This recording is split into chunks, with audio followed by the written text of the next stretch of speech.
What's up, everybody? How's it going? It's Berk, aka Dansg08 here, and welcome to the Modcast Round 2. I'll be joined by my great moderator friends, and we will be talking about our time in the stream this year and a lot of Final Fantasy related topics with a special focus on Final Fantasy hot takes and unpopular opinions. So I think this should be a fun one.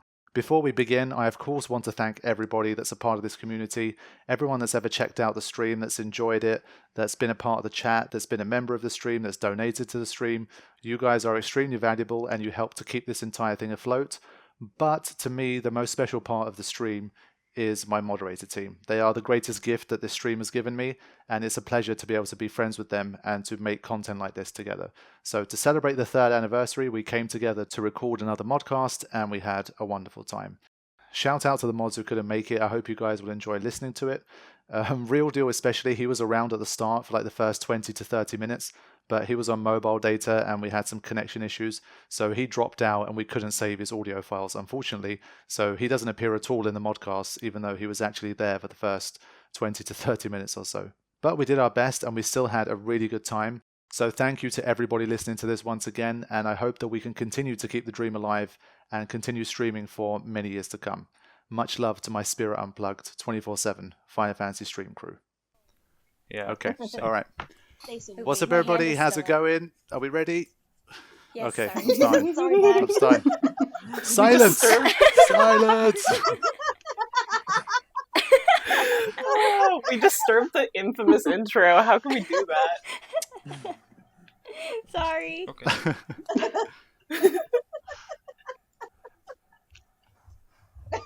Sorry. Okay, are we ready? Okay, silence. Yep. Let's do this thing. Okay. What's up, everybody? How's it going? It's Berk, aka Dansg08 here, and I'm joined by my lovely moderator team for the second round of the modcast. So I'm going to introduce everyone who's able to attend today. We got Yasul Leone. Hey, what is up, everybody? It's Berk, aka Dansg08. We got Selena. Hey, what's up, everybody? It's Berk, aka Dansg08. We got Indubitable Wordsmith, aka Table. Hey, that's me. Hey, what's up, everybody? It's Berk, aka Dansg08 here. We got Psych. Hey, what's up, everybody? It's Berk, aka Dansg08 here. We got Erica, Mace Erica. Hey, what's up, guys? It's Berk, aka Dansg08. We got J85 Norway, aka Jeanette. What's up, everybody? It's Berk, aka Dansg08 here. We have Laura. Hey everybody, what's up? It's Berk, aka Dansg08 here. So that's the team that we've got. We're missing a few. We tried to get everyone together, of course, but quick shout out before we continue to the mods that couldn't be here today. Ammo couldn't make it, Art, Dream Squeeze, Zach, aka Mortal, and Tanya, and Erin. So that's the squad that we got for today. We're going to be chatting about the stream, of course, and we're going to be chatting about some Final Fantasy stuff and just hopefully having a good time. So let's talk about the stream over the last year since the last time we did this. Anyone got any thoughts on the past year of Spirit Unplugged? Okay, next section. You want to That was riveting. Is that really what you want to start with? 2020 was a good year? I mean, for the stream, yeah. Yeah, that's true. That's true, yeah. And we're talking about Spirit Unplugged here, not the chaos and destruction that's going on outside. Amidst the apocalypse, one stream has stood alone against a storm. We're Xanakin, the rest of the world is Spira. We're just in our happy little dream world over here. I mean, if anything, the stream helps people out with the whole lockdown thing. Oh, Yeah. certainly, yeah. Yeah, I think in general, I feel like we've gotten quite good consistent numbers, especially this past year because of the pandemic. So that's been great. Yeah, that's one thing I'm curious about. I don't know if like the numbers are going to die down like once maybe, well, hopefully if the world starts to get back to normal over the next 6 months or so. I wonder if the numbers are Now going that to... everybody's like clamoring to get outside. Yeah, people actually got more stuff to do than be in the stream. So I don't know if it's going to change. Yeah, we watch the stream outside. It's fine. Put it on mobile, you'll be fine. When you have like a really tight codependency with the stream and you have to be there. Does nobody else? Is it just me? We should make stream accessories that automatically connect you. Stream accessories. I think one of the major things, at least from my standpoint, that's been good this year is that we managed to move to a new server. So we previously had a situation where we needed to basically download my existing episodes and then sort of restream them. That's like how the thing worked. But we managed to get a server together that basically we're able to store all the videos on there locally. And then when we stream, we don't have this sort of download upload problem anymore. And at least technically, the stream has definitely been like a lot better. We haven't had much like standby time and all of that kind of stuff. So that's been really good as well. The Albert tech support crew. Yeah, shout out to Real for all the great work he's done on the tech side for the stream. He's really helped turn it into what it is today. Although I do miss the standby stream, the card we had, like streaming standby. That was lovely because it was so relaxing to listen to that song. Whenever the song came on, I often didn't register that it meant the stream was down. I was just like, oh, we're on Final Fantasy X now. Wait a minute, we were on 13 a second ago. Yeah, that was a really short loop of 13. Wait, 13's on the stream? Oh, damn! No, you can't miss it because there's 3 games. There's 3 games, yeah.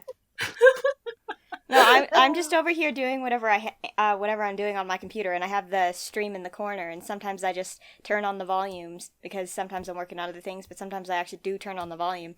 And then I'm just jamming out to Someday the Dream Will End, or A Fleeting Dream. And I'm just like, wait, that means the stream is down. Oh, people in the chat are saying the stream is... Oh, no. I will say, having the stream break down every so often kept it spicy. Is that bad? Is that bad of me to say? Well, now it just Yeah, sometimes chat skips when videos. it's down. Some of the best chats have been when the stream goes down and people just get bored in there. They have nothing to watch, so they want to cut But up. that's when you find out who the real ones are. The people that stay with the stream even when it's down. Yeah. I think I remember. It wasn't like last year. It was like I think like 2-ish years ago. But like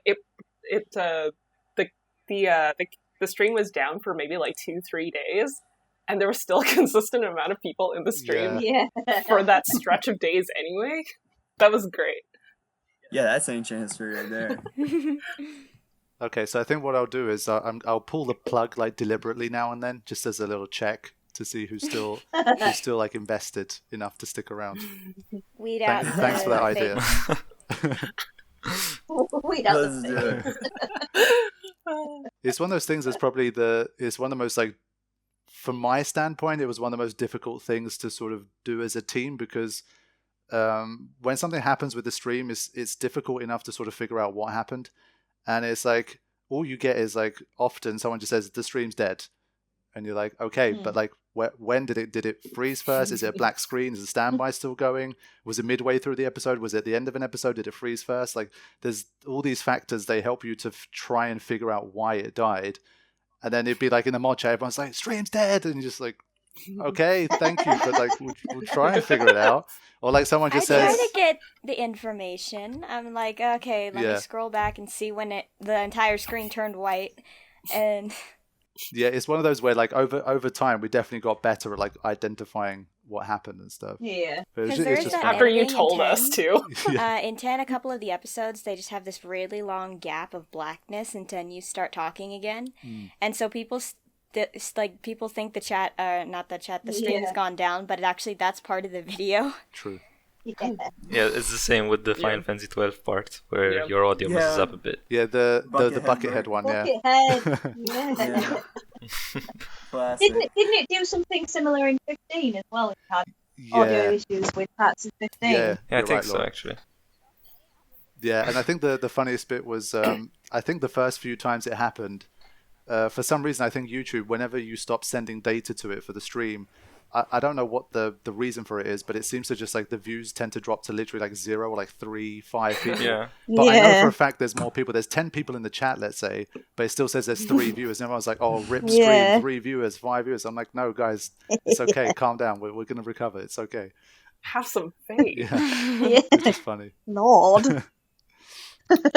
But yeah, the standby stuff has become a thing of the past. So overall, of course, it's still a good thing. And it's one of the things that, at least like I've been thinking this year when I'm looking back on it, in some ways I think it's good that there isn't as much specific stuff to talk about, because I think the stream has really sort of evolved and sort of hit its stride. It's just doing its thing now. It doesn't really need to do anything special at this stage, I think.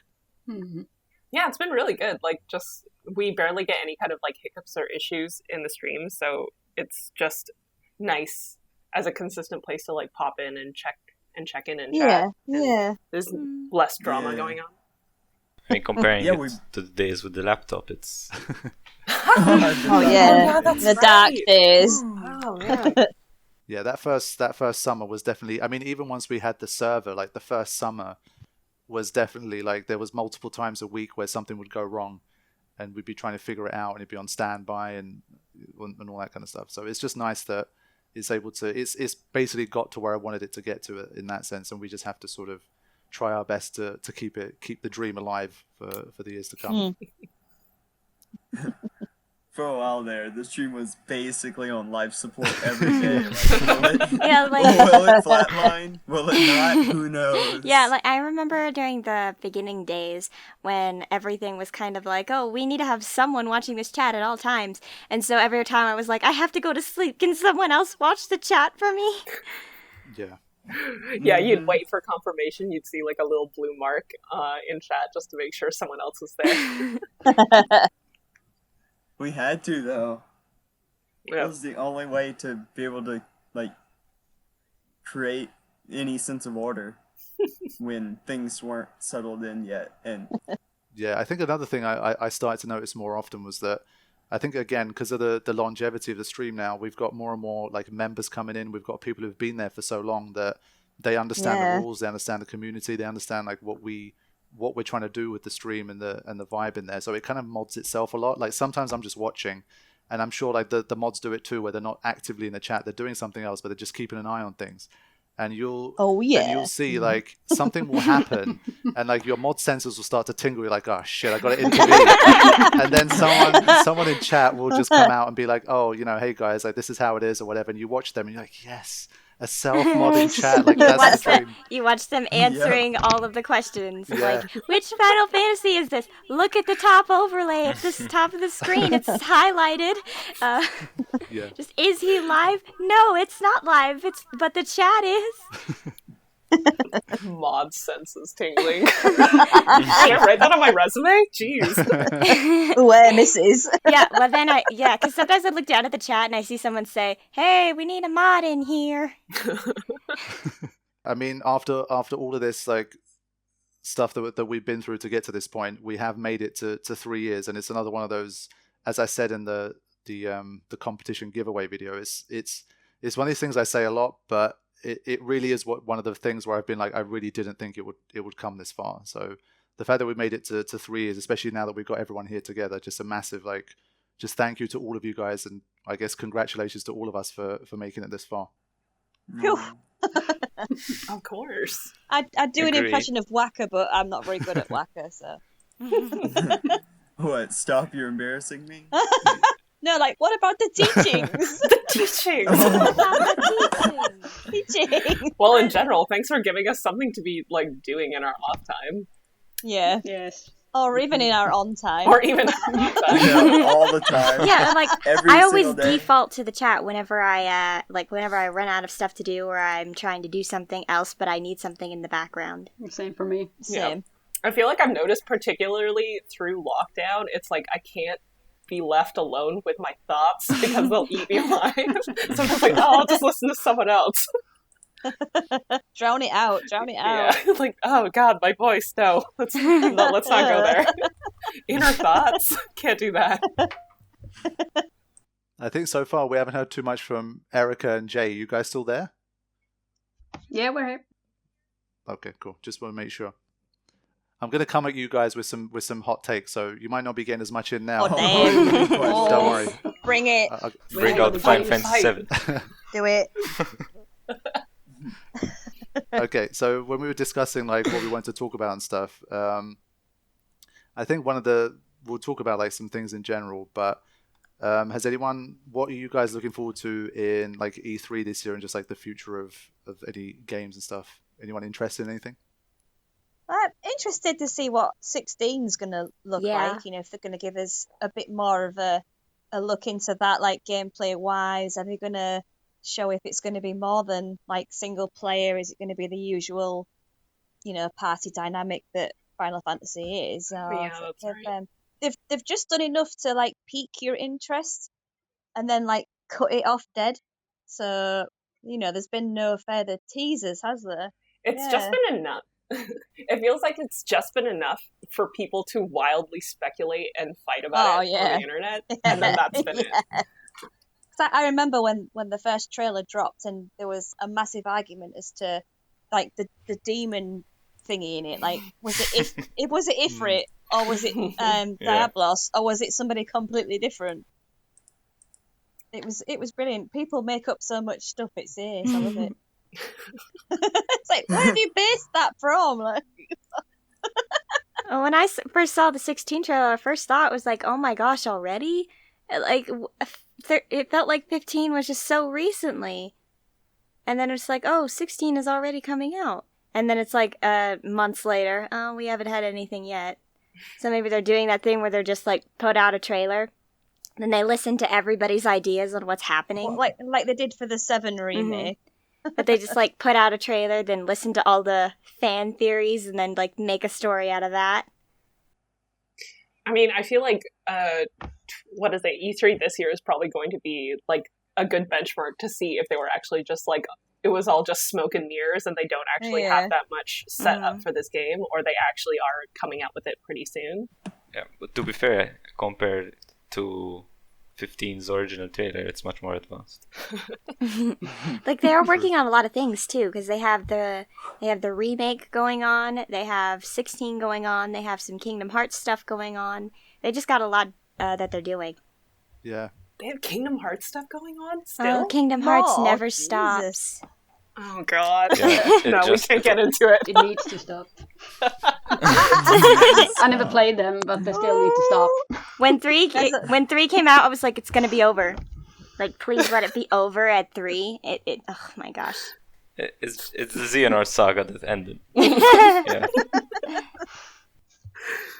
To be honest, though, I was surprised by how much was in that trailer, because it was like a dense trailer. It wasn't like one of these little 1-minute teaser like this thing is happening kind of trailers. It was like they tried to turn into like we got a world, we got the gameplay, we got it seemed much more sort of put together.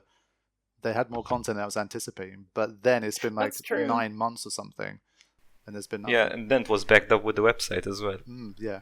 Yeah. Even more lore. Oh yeah, I remember that. Yeah. I didn't actually take a look at the website. What exactly was on it? It was basically more information on the world itself. I think the what do they call them? The residences. Yeah. The regions. Yeah, and the clans living there as well, I think. Yeah. And the different eidolons related to some of them. Yeah. Yeah, they basically again like made it clear that it was about like crystals. I think there's 3 crystal shards or something, like 3 big crystals or something that they gain their power from and that kind of stuff. So it set that sort of story. Specific to like a region or something like that, right? Yeah, each region has its own crystal. Yeah. So Josh, I want to ask you about a lot of people who play Final Fantasy XIV are extremely hyped for 16 because it features so many of the same kind of people that's on the project. And I remember when I was looking through the website and it had a bit of lore information and stuff, it was talking about these big crystals. My initial reaction was like a bit of a sigh, like, oh, crystals again. But were there any like stories in Final Fantasy XIV that featured like crystals and all this stuff that you thought was particularly good? Yes. So the main story of Final Fantasy XIV basically centers around crystals, and specifically what they call the Mother Crystal, which is Hydaelyn, which is like a goddess of light. And yeah, the way they develop around that is pretty good. Like, toward the end of Shadowbringers, this Hydaelyn story arc, which has gone from A Realm Reborn through Shadowbringers now, and it's going to end in Endwalker, is really interesting, really good, and everybody's who cares about the story. I mean, a lot of FF14 players just skip cutscenes because they're MMO players who just want to have a good battle, but the ones who care about the story are all really excited to see how this story ends. And they really highlight the idea of like the crystal being an important oh part yeah, of it. oh yeah. I feel like it's established that like 14 can do no wrong in terms of like its storyline and everything like that at this point, because they've got so much room to work with. That's not entirely true. A lot of players who like play 14 and like the storyline feel that Stormblood, which is the second expansion of the 3 expansions, parts of it were a bit of letdowns. And I would agree. I think Stormblood had a good story, but it had the weakest narrative of the 3 expansions. When you watched the Final Fantasy 16 trailer, did you get 14 vibes from it because it's the same people? Some. I got some 14 vibes, definitely. A lot of areas in 14 are, I would say, not as like technologically developed as they are in some recent Final Fantasies, like 13 and 15 and whatnot. Mm-hmm. So, looking at that 16 trailer where things were pretty well old school fantasy, I would say, mm-hmm. that gave me 14 vibes. Yeah, it seems like it. I mean, in general, though, I assume you're in the camp of people that's more excited maybe than the average Final Fantasy player who hasn't played 14 because of the 14 connection. For sure. It's not just that I think Yoshi P will do a good job. It's also that having played 14 for a while, I'll watch the live letters or whatever, like the letters from the producer where the Yoshi P goes on live and talks about what they're doing for the next patch or whatever. And just watching the dude, he's just seems like a good dude who's really funny. Like the composer from his name's Soken for 14. He's just a really funny dude, like awesome, good to watch. Like he's really dedicated to his craft. And so these dudes who work on this project, and they're just really easy to root for.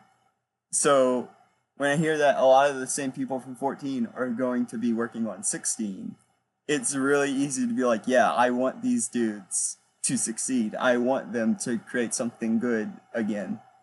To me, that seems like a fair take. I mean, I've heard about that kind of stuff a lot from the 14 crew. So anyone else want to weigh in on their thoughts for 16? Jay, are you looking forward to it as well?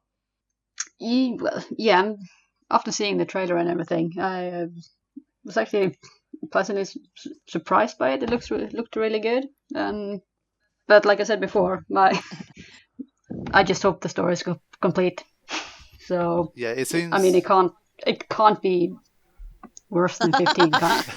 It probably will be. It can. No, I don't. Don't say that. You'll jinx it. I trust Yoshi P. Yeah, I really hope the story is complete. Like, I don't care how long it takes you to make it, as long as you make it good in that time. Agreed. Or you just like finish the story by the end of the game. 5 DLCs to come after. You don't have to play through like 5 DLCs, watch an anime and a movie. Yeah, and a film. And the book. Oh, good God. Yes. Yeah, buy some packs of pasta. Yeah. I don't know. I feel like it was pretty apparent that, like, well, was it apparent that people weren't happy with how 15 ended? I'd say it was pretty apparent. Yeah, like just going back into the game. They didn't have all the information. To the point where, like, I think hopefully people would learn the lesson that this is not how we want it to be for the next one. Because they didn't have all the information in the main game. You couldn't just play the game itself and get all of the information. I guess it's a bit like the 13 series with the data logs and stuff like that. Yeah. I know people hate. I loved reading. I love those data reading. logs. I thought they were great. I love the information in there. Yeah. Yeah, the thing is that the data logs are in 13. All this other stuff is outside of the 13. And like not only that, you can pretty much gather most of the story as you just play through the game regularly. A lot of the data logs just expand on extra stuff. that is like, ooh, here's some interesting lore bits that you can have, but if you didn't have them, you'd still understand, oh, there's a nebulous force, by the way. You don't need to know. You'll get all the information.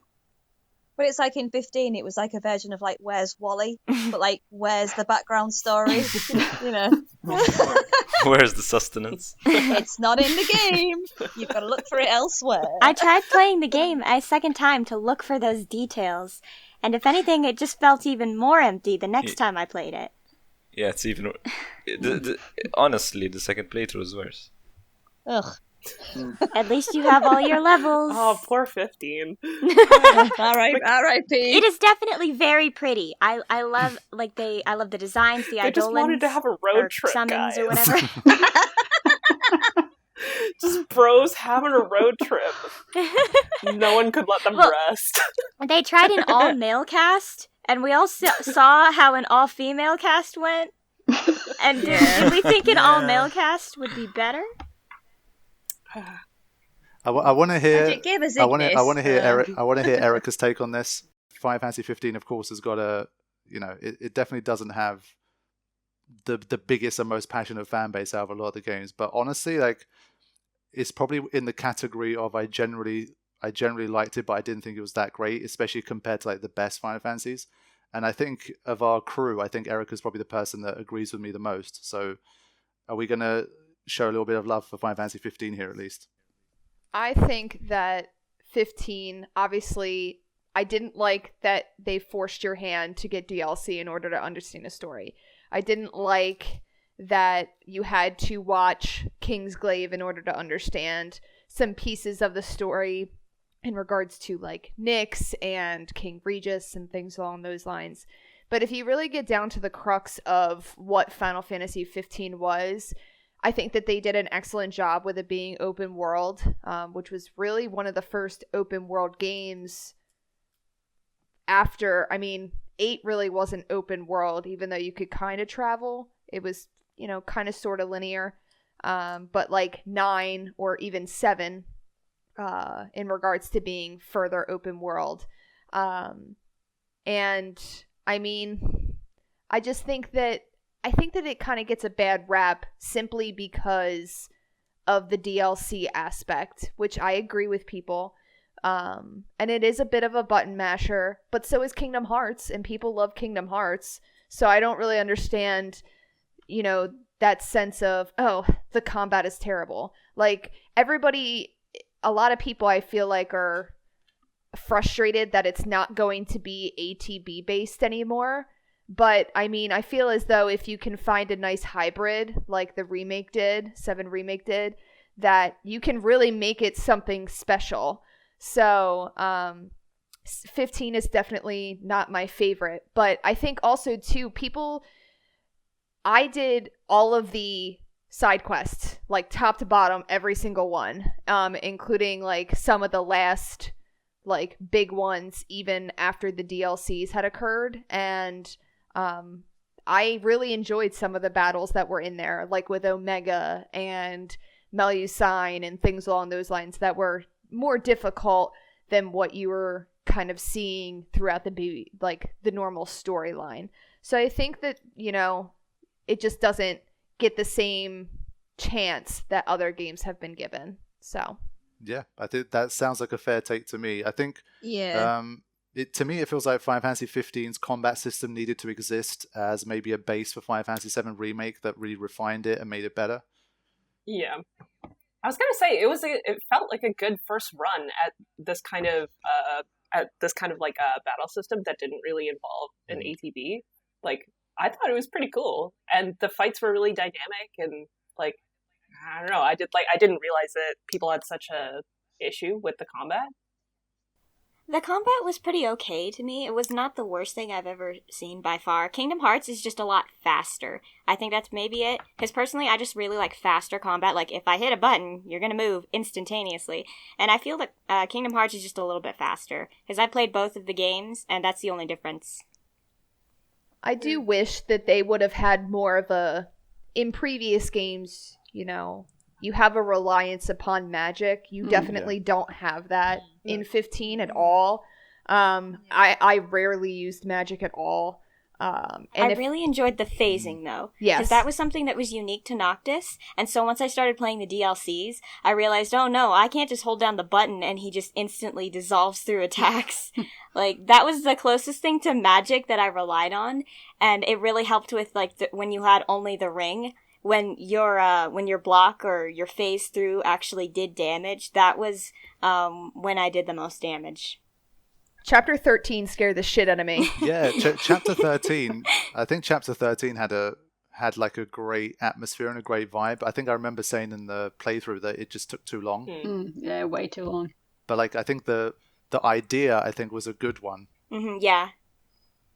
It felt really long, but it did, like, I felt the intention of, okay, you have no weapons except this one thing, you have to navigate through this area, like, that felt very scary, it felt properly scary, and, like, the machines sometimes being able to come to life, that was really creepy. A Magitech at one point in chapter 13, when I was playing through it, I was hiding in one of those little sections that you could hide in when you were trying to let them pass.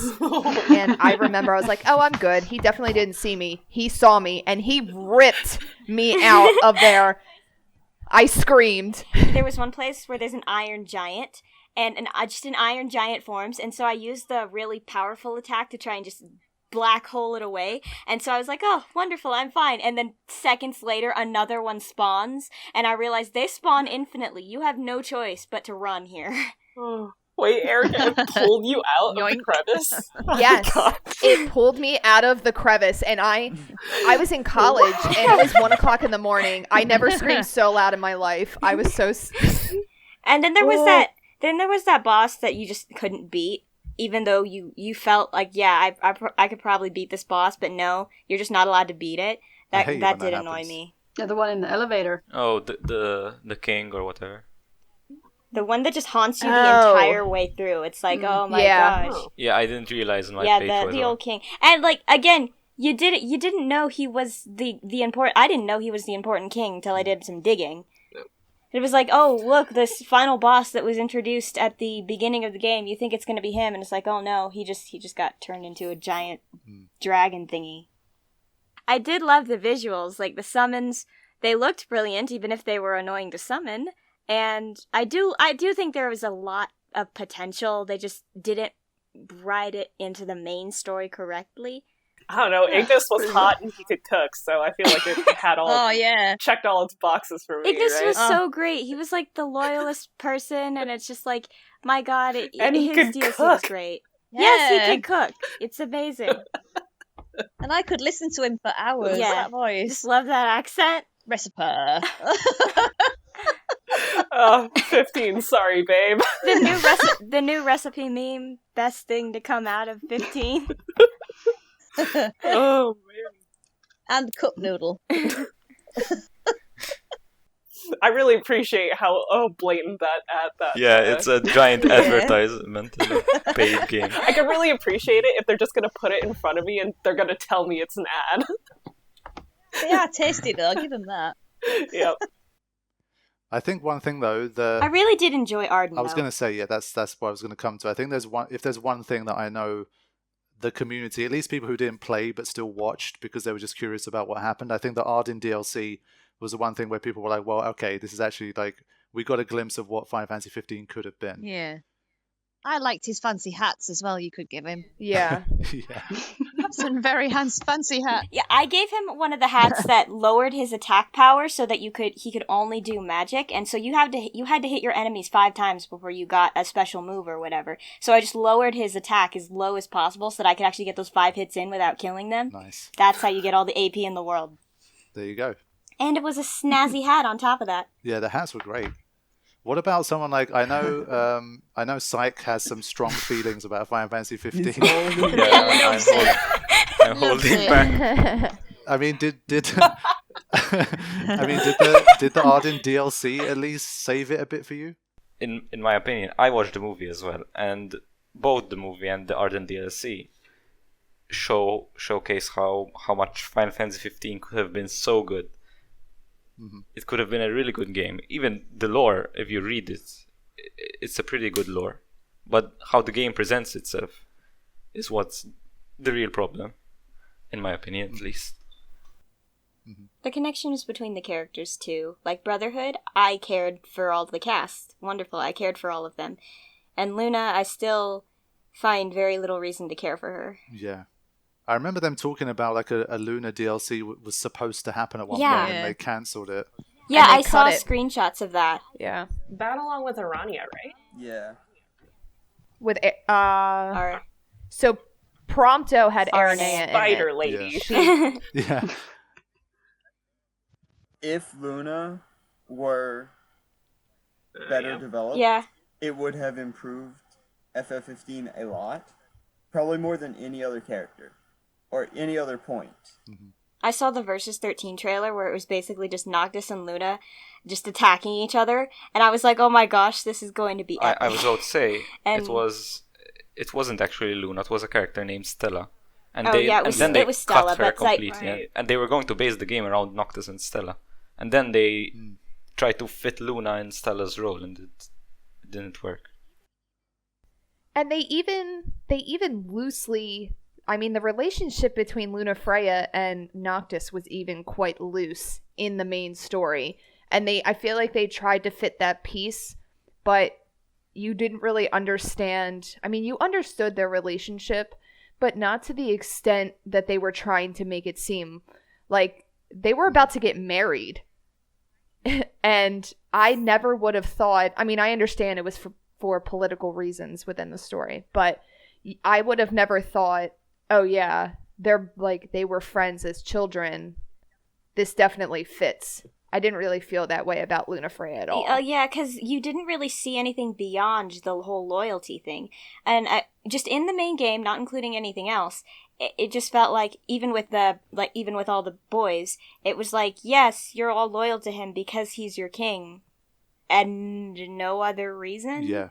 Like, you love him because he's your king, and...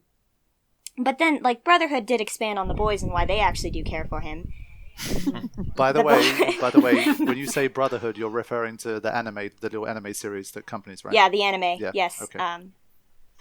I thought you were talking about the sword from 10. Yes, that lava lamp level of beauty really expands upon. That should have been your story. line, Berg, not mine. Yeah, I couldn't help but imagine there's some people listening that don't care that much about 15 and they don't know what Brotherhood is, and they're just like, I don't know what they're talking about. Yeah, that's true. So anybody excited for more stuff at E3? Yeah. Rather than shitting on 15, I Yeah. guess? I don't know. Oh no, we're excited for 16. So far in terms of E3, I think for me, maybe it's just because I've seen most of it just through Twitter so far, which is a mistake anyway. But I've seen like one of the main things I saw, which was interesting, I think, and again relevant to Final Fantasy players as well, is that God of War announced that, God of War 2 announced that it was being pushed to 2022, which in and of itself is fine. But there was that talk about how it's also going to be cross-generation. So anyone that's got a PS4 is still going to be able to play God of War 2 a year from now. Uh-huh. And so that to me was very interesting, because then we have the whole, the Final Fantasy community is understandably annoyed at the whole 7 Remake DLC being a PS5 exclusive, even though the base game is a PS4 game. And so I think that's created quite a stir. So what do you guys think of that whole business? I think it's a crock of shit, personally. I mean, Yes, very how much. dare they release something for one console and then they come out and say, well, look, now we've sort of tweaked it a little bit. We've given you a couple of hours DLC, but we're going to rename the entire game to 7 Remake Integrate and then make you buy a new console for it. It's too much of a money grab for me. Far too much of a money grab. It's not allowed to be Kingdom Hearts. Kingdom Hearts is the series where you have a game on the 3DS and you have a game on mobile and you have games on the PlayStations. Just keep all that in Kingdom Hearts. Don't do that with Final Fantasy, please. I feel as though if they were to mess up 16 on a level that they did with 15, that it's not going to bear well for them. So I think that they, after seeing what happened then, that they would know better. At least that's the hope, right? Yeah, exactly. If they get 2 games in a row wrong, then everyone's just going to think that this is where the series is right now. This is how it's going to be going on from here on out. Yeah, I think numbered games-wise, it's pretty clearly been on a downtrend. I mean, 14, again, I try not to count it because it's not a single player, but if you look at the story of Final Fantasy as a franchise, it has been on a downward trend. I mean, with 15 probably being universally, I think, one of the least liked games among people who've played most of them in the franchise. So, I mean, they really do need a win from 16, I think, to get back on track. Yeah, absolutely. Yeah, if 16 fails, the narrative might just become, well, I guess they can only make MMOs now.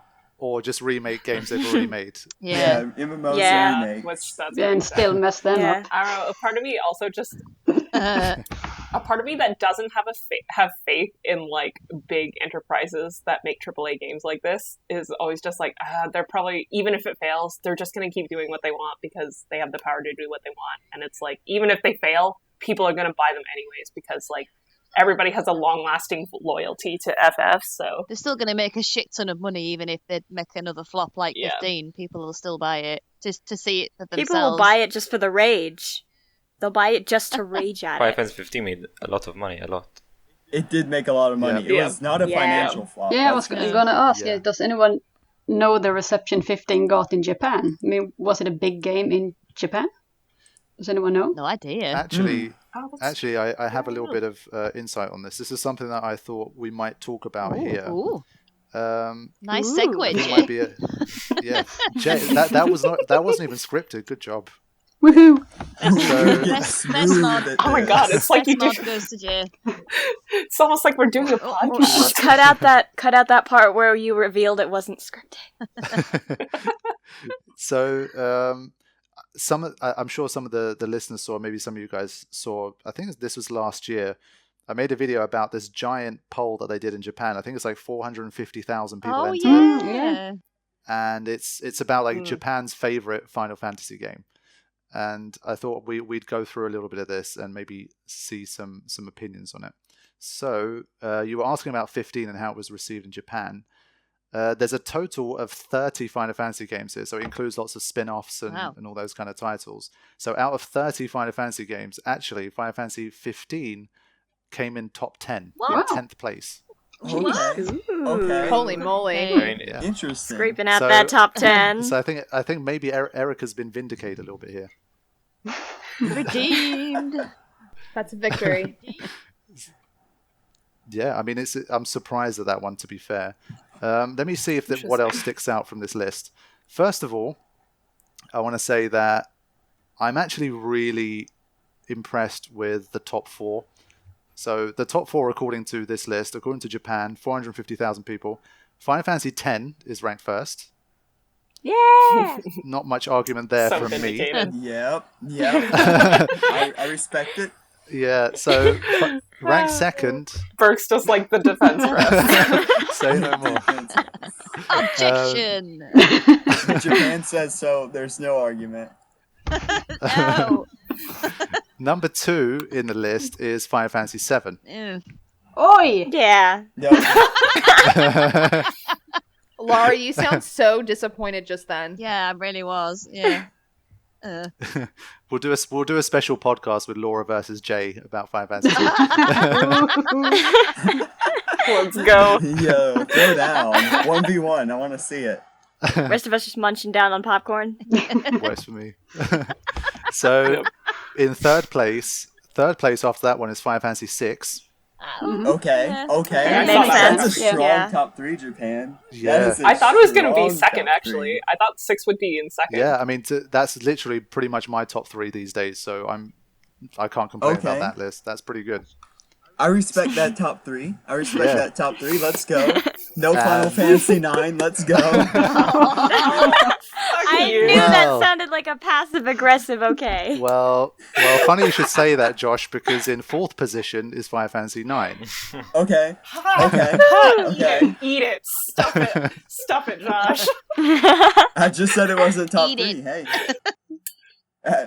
No lies were made. Top five. I'll take it. That's a solid result. And then in 5th place, Josh, I think will be happy with this one. It's Final Fantasy XIV, actually. Oh, Yes. where's 8? Correct. Where's 8? 8th is in 6th place is Final Fantasy V, which I'm quite surprised by, actually. Oh, that's interesting. Whoa. That's an interesting one. Well, So that is a dark horse. 5 is a really good game. yeah, so I think Psych was a big fan of 5, right? Yeah, five is a pretty good game actually. I was surprised as well. It's a great game. It's much. I think it's much better than 4, and 4 gets all the spotlight. That's interesting. So Final Fantasy V is in 6th, and then we got Final Fantasy VIII in 7th place, which is still pretty strong Top considering 10. it's like it's like the dark sheep of the series. That's still a pretty good result. Yeah, that everyone hates the junction system because they can't work it properly. God Oh boy! Oh boy! We're gonna.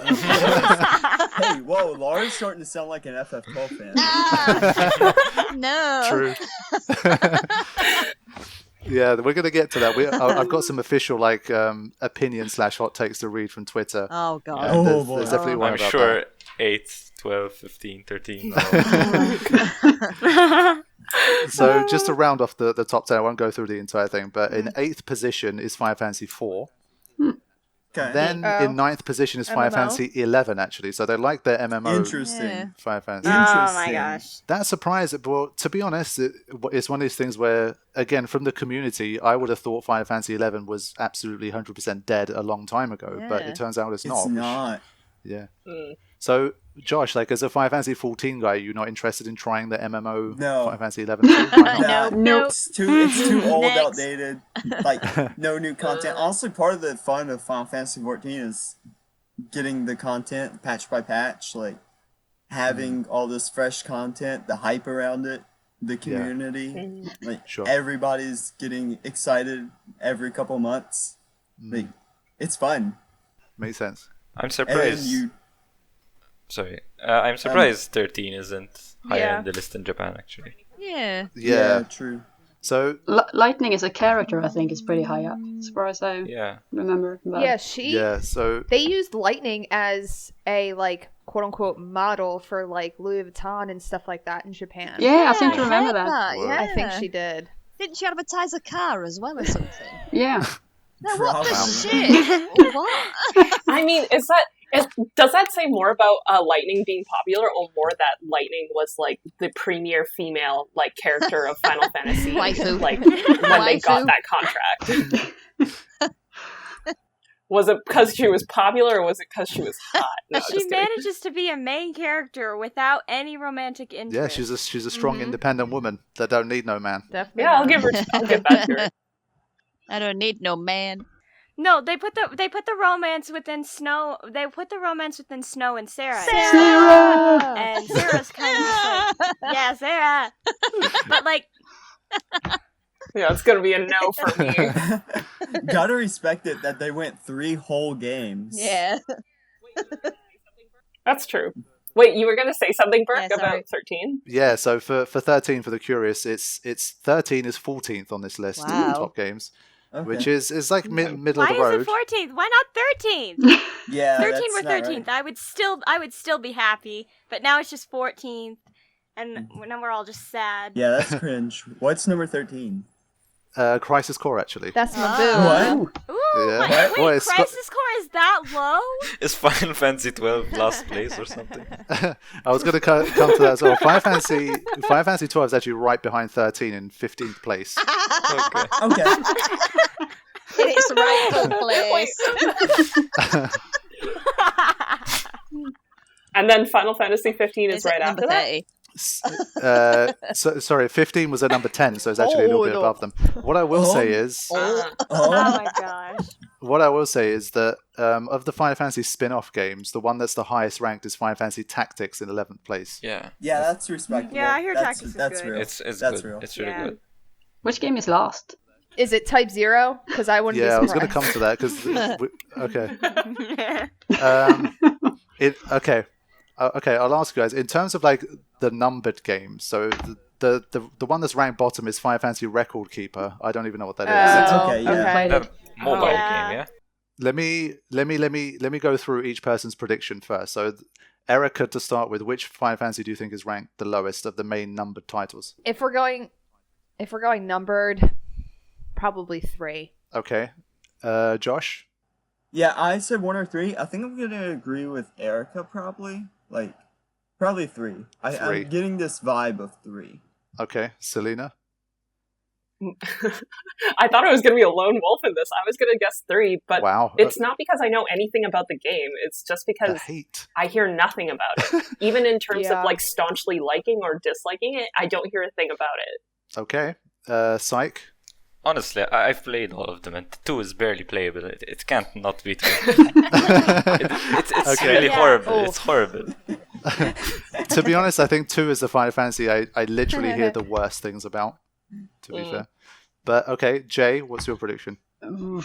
I think 2 or 3, but I'm gonna go with 2 as well, just to even it out. Okay. Yes? Yes? I was going to say 2 or 3 just because of the reasons that have been stated. 2, I just know that the gameplay is awful. And 3, just I haven't heard much about it, except for like one theme song that got remixed into a later song that I found was good. Oh, you mean Eternal Wind? Yeah, I think so. Maybe. I don't know. I think that might be the track that I know as well. The world map theme of 3. It's pretty good. Yeah, that one's in FF14. Okay, and Laura, what do you think? I'd say I think it'd be 1 or 2 that's at the bottom. I haven't played them personally, but from what I've heard. Well, let's do it like this then. We're all wrong, based on that comment Bert just made. You're all very, very wrong. To start with. Okay. Like super wrong, like really if wrong. If it's Type 0, I'm gonna Final Fantasy. It's on a main line. Yeah, so that we're not even including that one. Final Fantasy III is actually ranked 12th, if you can believe that. Wait, is that the Japanese 3, or is that like the American 3? Because the American 3 is 6, is it? No, I think it's 3-3, not 3-6. I'm assuming since the list has 4, 5, and 6, 2, it's probably like 3-3. Right, okay. So 3 is in 12th place. Final Fantasy 2 is in 18th place. Okay. So hold on. Out of? Out of 30. Which surprised me. Where's Final Fantasy 1? Just trying to find. Oh, okay. Final Fantasy 1 is 24th. Hey. Okay. So 2 somehow outranks 1, which is not something I would have guessed from what I've spoken to the community. I've heard that 1 is just a very basic game. Yeah, it's like 3 but worse. Yeah. Maybe a lot of these people kind of they played it closer. Maybe they played the game like closer to release, so maybe they, the advancement that 2 had over 1 maybe made more impact or something. Perhaps. But the lowest ranked numbered Final Fantasy game, according to this list, is Final Fantasy XIII-2. Oh, yeah, I get that. Yeah. Really? Yes. Oh. I pulled up the list right now. I have the list right here. Okay, what do you have to say to That's that? cheating, Yaz. I understand it. I didn't think we were including the secondary games. Sequels? Though. Yeah. Yeah, but they're still classed as mainline, though, aren't they? No, I probably just personally, I understand it. Mm-hmm. I still think 10-2 personally is worse than 13-2 because at least 13-2 had the music that was the same, and I love music. Mm-hmm. But I understand that 13-2 is lower. The story, I understand what they were trying to do, but it was kind of that middle ground. It was like, we don't know how to sequel. I think that 13-3 definitely expanded better upon the sequel. Like, it's like, hey, here are all these loose threads we left, let's make it a little bit better. But nothing beats the original 13 in terms of the whole trilogy. Mm-hmm. So you rank it as the original 13, 13-3, and then 13-2, right? Yeah. Okay, same as me. Wow. Me too. I never would have imagined that it would be lower than like 1 or 2. Yeah. 13-2, by which I mean, what surprised me was that Final Fantasy X-2 is in 19th. It's one of the lowest ranked. Wow. Like one of the lower ranked numbered titles. They really didn't like 10-2. It's above 13-3, though. It is, yeah. Oh, a lot no. of things are above it. Oh, no. Don't worry, my bitterness was not bitter. Oh, and you want to tell them where Type 0 is? Where is it? Yeah, Type 0 is middle of the pack, is 16th. Oh, wow. Okay. Interesting. I'm surprised. It's right behind 12. That's surprising. It, I mean, 12 is so much better, man. It's not even an argument. Yeah. Yeah. I mean, is this more of a statement on the quality of the game in general, or just like what kind of viewership and like playership there is in Japan? Like, what kind of players exist in Japan in general? Because, like you said yourself, they're more like they like MMOs better or whatever, right?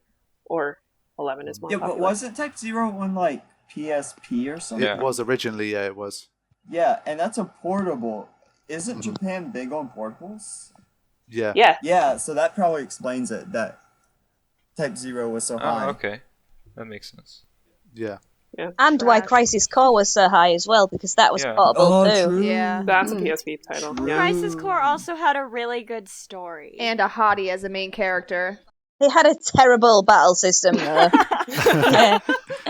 Yeah, I think what Erica said as well. That definitely. They gave Sephiroth was a background hot. story, and we got plenty of screen time with him. So, yeah. Yeah, but that weird battle system thing with like the spinning like bandit in the Oh, corner with yeah, all the- their faces on. Yeah. Like, what's that? Yeah, the like that's the digital Yeah, mind the wave. It's just like, DMW. here, have a random buff or Yeah. die. It's like, okay. That's weird. I tried to ignore I it. loved it. Yeah, just ignore it. Just watch a movie online I if you did, don't want I to play did. it. But it's And I loved it.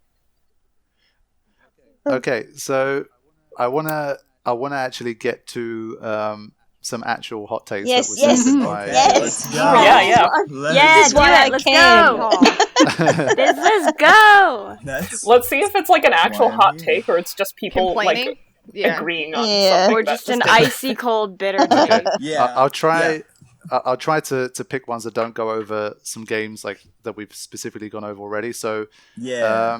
on Twitter, Deputy Director Sloan says, Final, Sorry. Nice. Final Fantasy IX is extremely overrated. Oh, I know. Okay. I- Oh, man. Oh. Let's go. Let's go. False. That's my boy. False. He He's right, says. he's right. He says. I know the community will drag me for this, but it's my honest opinion. oh. Yeah, Sloan, if you watch this, Sloan, my man, dab me up. So who wants to take the stand here, and defend Final Fantasy IX against this hot take? Everyone, raise your hand if you're for Nope. it. Wait, for it? Yeah. As in you're for As Final in you Fantasy like IX, Final or- Fantasy IX. As in you Oh. like Yeah. it. Okay. I yeah. would raise my hand, but here I comes don't the touch it. Christmas tree is lighting up. now. Well, okay, first of all, because okay, so he doesn't really give a reason, like he doesn't expand on why he doesn't Yeah. like it, right? No, it doesn't. Yeah. It's just, Okay, so Josh, why don't you Yeah, tell argue us against why it it's then first? overrated. Give us the reason. You're the only one I know that wants to hate on Yeah. it so bad that you'll tell me you refuse Alright, to watch so- the stream while it's on. Okay, so I genuinely hate the art style of Final Fantasy IX. Oh my god! Hate it. No. I Oh find my it very God. It's got such look cute at. visuals. I Get hate out. looking at that game. Get out. No, I will not get out. I hate looking at Final Fantasy IX. It just looks bad to me. And it- also, okay, wait, go ahead, Sag. No, I was going to ask, is it the background or the bobblehead characters? It's a bit of both. Like, The Moogles are adorable. Excuse you. okay, they're all right. I'm sharpening my knife. So. I will say that everything Josh about prefers the Vivi, 12 movie. of course, he I does. do. Yeah. But, I will say that everything about Vivi is perfect, and that's the game's one saving grace to me. That I still can appreciate Vivi. I'm not a complete monster, like, Okay. Yeah. But but I also just don't really like the characters of 9 for the most part, and Like their personalities? Yeah, and the script, like just reading the dialogue between them, it feels really basic to me, and the way they talk is just really awkward. Just because they I don't feel. sound like Balthier. That's not what yeah. I mean. They Yeah. were voice acted by Burke. That's all his fault. Wow. Oh, Oh, okay, throw it on there. But no, I just when I'm reading the lines in FF9, I'm like, it just feels like this isn't how people talk. Like And I don't even get that with any of the other voice acted games. Like I watch 7, 8, yeah. I just don't get it as much with those. But when I watch 9, it just feels like either a character is talking too grandiose, or a character's talking too basic, or like I really don't like Aiko because she's supposed to be 6. She is 6, and she is that way. Like my niece is 6 and she doesn't talk like that. Yeah, I really, really take issue with her because it's ridiculous, that character. Yeah, but they've Just always as a been whole. historically weird with ages of characters and then how they portray them. How mature they are. Because- Yeah, for sure. FF6 does it too with Realm. Yeah. She's just annoying in a lot of ways. Yeah. I just don't like child characters You that can act just to go talk to a wall then, now can't you? that act beyond their years. I guess that's why. Vivi doesn't count because He acts like a kid. That's why he's good. Because he's just a little lost kid. He's good. yeah, Vivi's 6 months old. Yeah, he's good. He's fine. I like Everybody loves him. Realm more than I like Aiko. Same. I think Aiko's a little twerp, but I do like. Yeah, she is a twerp. Yeah, Ugh. but she needs to be a twerp, though, doesn't Yeah. she? Because she was Yeah. left on her own at a really early age. Yeah. So she was forced to grow up stupidly quickly. Yeah. And all she's got to talk to are Moogles that, don't really have a good command of the English language. So Like, that's kind of the only saving grace for her. She lives with Moogles, and I love Moogles. I can't fault Moogles. I take more issue with you that you think that the script in general doesn't. It feels like disjointed or like I think it's It just- fine. I thought Don't like- 8 was way I don't worse like in it. terms of its script. Particularly, I don't know if it was like a lot of it was like lost in translation or anything like that. But like I feel like 8's script, that particularly the English one, felt so disjointed and didn't feel like proper conversation between anyone. And that could be a thing. Like, maybe the localization wasn't as good back then in the PS1 era, where those games don't have as good of English I dialogue. don't know, but like you because and I it read is- the same English like version of Final Fantasy IX, and I thought it was great. Same. Y'all didn't learn Japanese to play these games. Lame. You're Yeah, not I'm- real Final Fantasy I'm ready. fans. I'm ready. I'm gonna get blasted in the comment section of this podcast. Like, oh, there are gonna be essays like, you don't actually know anything. Oh, IW table. How dare you? I find it. I mean, I can understand you not liking the artistic choices of like the characters and how they look. I'm more surprised that you have issues with the script and how they talk, because I thought that was one of the Stronger like, points. greatest things about Yeah. 9. Yeah. The gameplay is the worst thing about 9 for me, just because it has such a long delay. Just, even if you've turned up the speed, it's just, there's a really, really long delay between when you actually tell your character to do something and when it actually happens, so you kind of gotta predict it. You don't know if the enemy's gonna get in, 2 turns before you get your turn, and suddenly, oh, you were attacking when you should have been healing. also think Just, that trance was is my dumb. only problem. I don't like trance. It seems dumb. Oh, Like, trance is Trance trash. was- Yeah. No, Maybe. the Yeah. fact that trance activates the moment you get it, unlike in Overdrive in 10, where you can just hold it there as long as you want, and even Yeah. if you die, you still keep your Overdrive, not with Aeons, but with actual characters. Trance just activates the moment you get hit, Yeah. and it activates. There's nothing Yeah. you can It's do trash. about it. It's trash. That's just very bad to me. I will say the only thing, the thing about 9's combat is, in general, it's just very easy. So Yeah. it's you could just hit attack for almost, you Oh could just yeah, pick the attack function for almost Yeah. everyone, and you'll get through a fight just fine. Mhm. So there's not a lot of nuance to actually actually battling in the game. If you're fast on commands, you'll be fine. Watching Burke play it underleveled makes me feel anxiety just watching it, because it's it should be an easy game, but he puts himself in a position where it's he can get hit by this giant wave of a move that takes out your entire party just instantly, and you have to scramble to throw as many Phoenix Downs as you possibly can as quickly as possible. You can't get everyone alive, and it's oh my gosh, I don't want to play this game now. But even then, I don't really remember Burke dying all that often No. in 9. No, he did pull in some clutch moves. He was really clutch with a lot of times. One character stays alive, he manages to keep going with one character alive. It's That is interesting to watch. Just not something I would do personally. You destroying the... I think it was... What was his name? The old guy with the dragon. Are you talking about the VV? Garland. The VV solo? Yeah, Garland. yeah. Garland. Garland. Yeah, it was the VV Annihilation. Yeah. What was the name? Yeah, he went off. Zorn and Thorn when they fused Oh, the together. melty, Yeah. melty Gemini. Yeah. Yeah. Multigamine? Melty Gemini. Yeah. Oh, okay. I just remembered one of my least favorite things about FF9. Ugh. Okay, spoilers. Go with actually, it. for anyone Go. watching. Yeah. Spoilers. Do it. So it's toward the end of the game, like after Necron. So you just beat Necron, and there's like the whole like power of friendship, everybody's coming back type deal, whatever, like standard JRPG fare. And then after that, Zidane like about to go save Kuja, and he's telling everyone not to follow him, that he's got to do this alone. But then he says something, I'm gonna paraphrase here, I can't remember the exact quote, but he's like, "This is my moment, you'll get your moment someday." And I'm like, didn't we just like do the whole power of friendship thing to beat a final boss? And now you're gonna tell everyone else you'll get your moment someday? Didn't we just have our moment together? Like, what is this? Like, what is this bullshit? Like, no.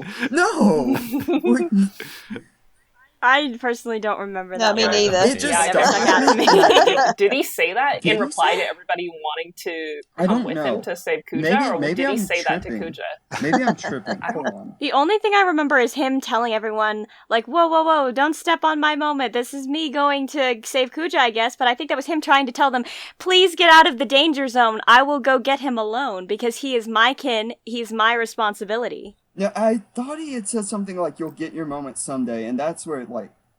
No, I don't remember that. Maybe I'm tripping. I think you Maybe might I'm just, be. Like, It might have been the, like, don't step on my moment, maybe, because he's Maybe saying, that. this is my kin, he's my responsibility, because I would have been just like him if things had been different.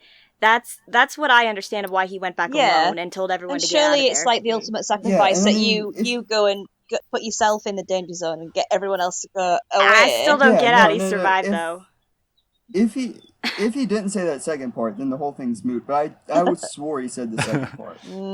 I think for me, it's probably Anyway. more about, I hear more criticism about Necron in general, like the way... Necron Yeah, was the story so ends, random. It just Yeah. randomly Necron appeared was- at the end. Like, yeah. what? To quote Laura, Necron was a crock of shit. True that. However, I will say that Necron has given us the highest number of viewers today. Am I remembering that right? Oh, that's true. I think you might be right, actually. I think it was something I'm like sure that. it was. It was like It was. over 400 for Necron. Remember when we all flamed Necron in chat? Because I do, and it was great. Yeah. They didn't surviving at the end, though. Just like, thank you for that ending. It's very beautiful. But how did you survive? Yeah. Mhm. That happens a lot, I think, in Final Fantasy, to be honest. But it's fantasy. We have to suspend our, belief in reality to enjoy these games. Yeah, that's true. You know what I mean? Indeed. Okay, fine. I'll respect your opinion, but I feel like you're wrong about this. I think What about the music? Especially Wait, with the- what about the music?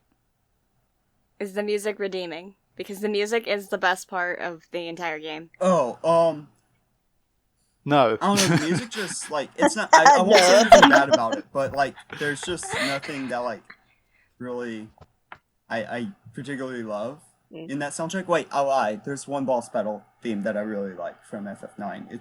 I think it's the one that plays when, it might just be the normal boss battle theme, but I know it plays when you're fighting the tree boss. Oh, Big, the like- No, that's tree. the normal just a normal battle. boss battle theme. Yeah, the normal battle, Yeah. the normal boss theme, it kind of goes hard. Yeah. It kind of sucks. I mean, Mount you Gulag. can't say you're not alone, and Melodies of Roses Life. You're not May as alone. well. May. Mount Yeah. Gulag. You're not alone is great. Yeah.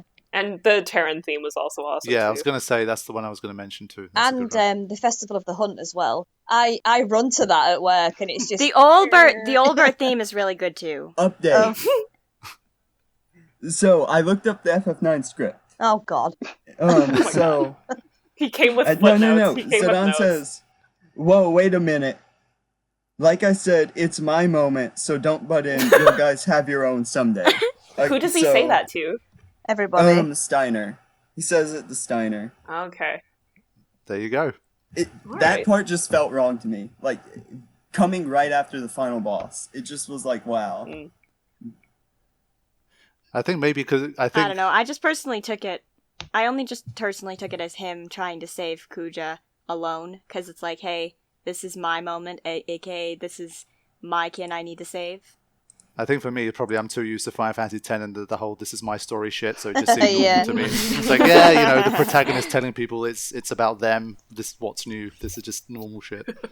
Josh, what did you dislike most about the characters exactly?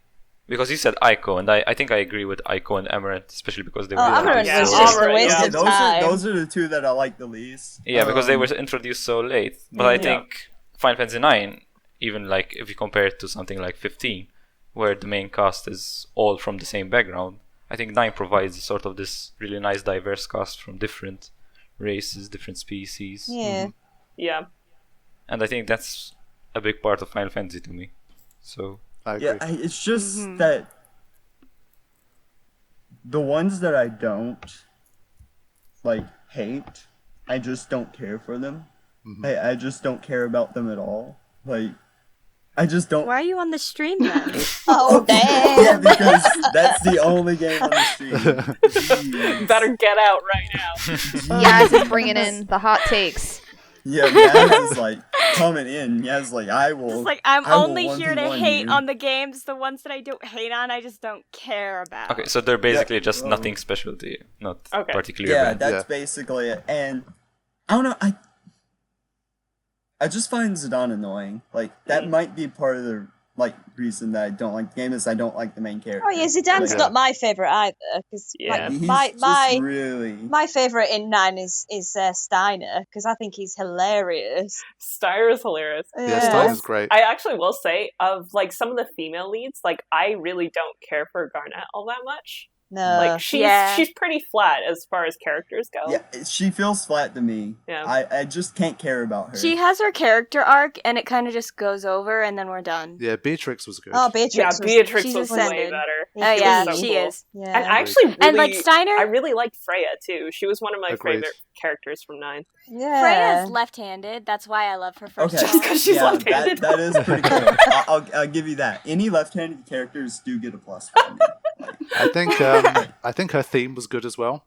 Oh yeah. She had a really memorable theme. Yeah, and her story was so sad as well. Oh my god, so sad. I like her loyal knighthood in a way that Steiner is not. Like, they're both loyal, but Freya's got a little more chill to her. I mean, like you know, like when you leave the game running and it brings you the stills of the characters and like a line. Freya's "to be forgotten is worse than death" just sticks out for me because it is so goddamn sad. Yeah, and it's she had to That's restart. the entire premise of Type 0. It's the shot of her on saying. the floor, face down, you know, when they've been defeated by Beatrix the first time, and you just think, Jesus Christ, man. Yeah. Gets me right in the feels. Yeah, for a game that has so much like positive charm as 9, when it gets deep, it gets deep. It gets deep and dark very quickly. And then Queena's little snapshot is like something to eat is something like that.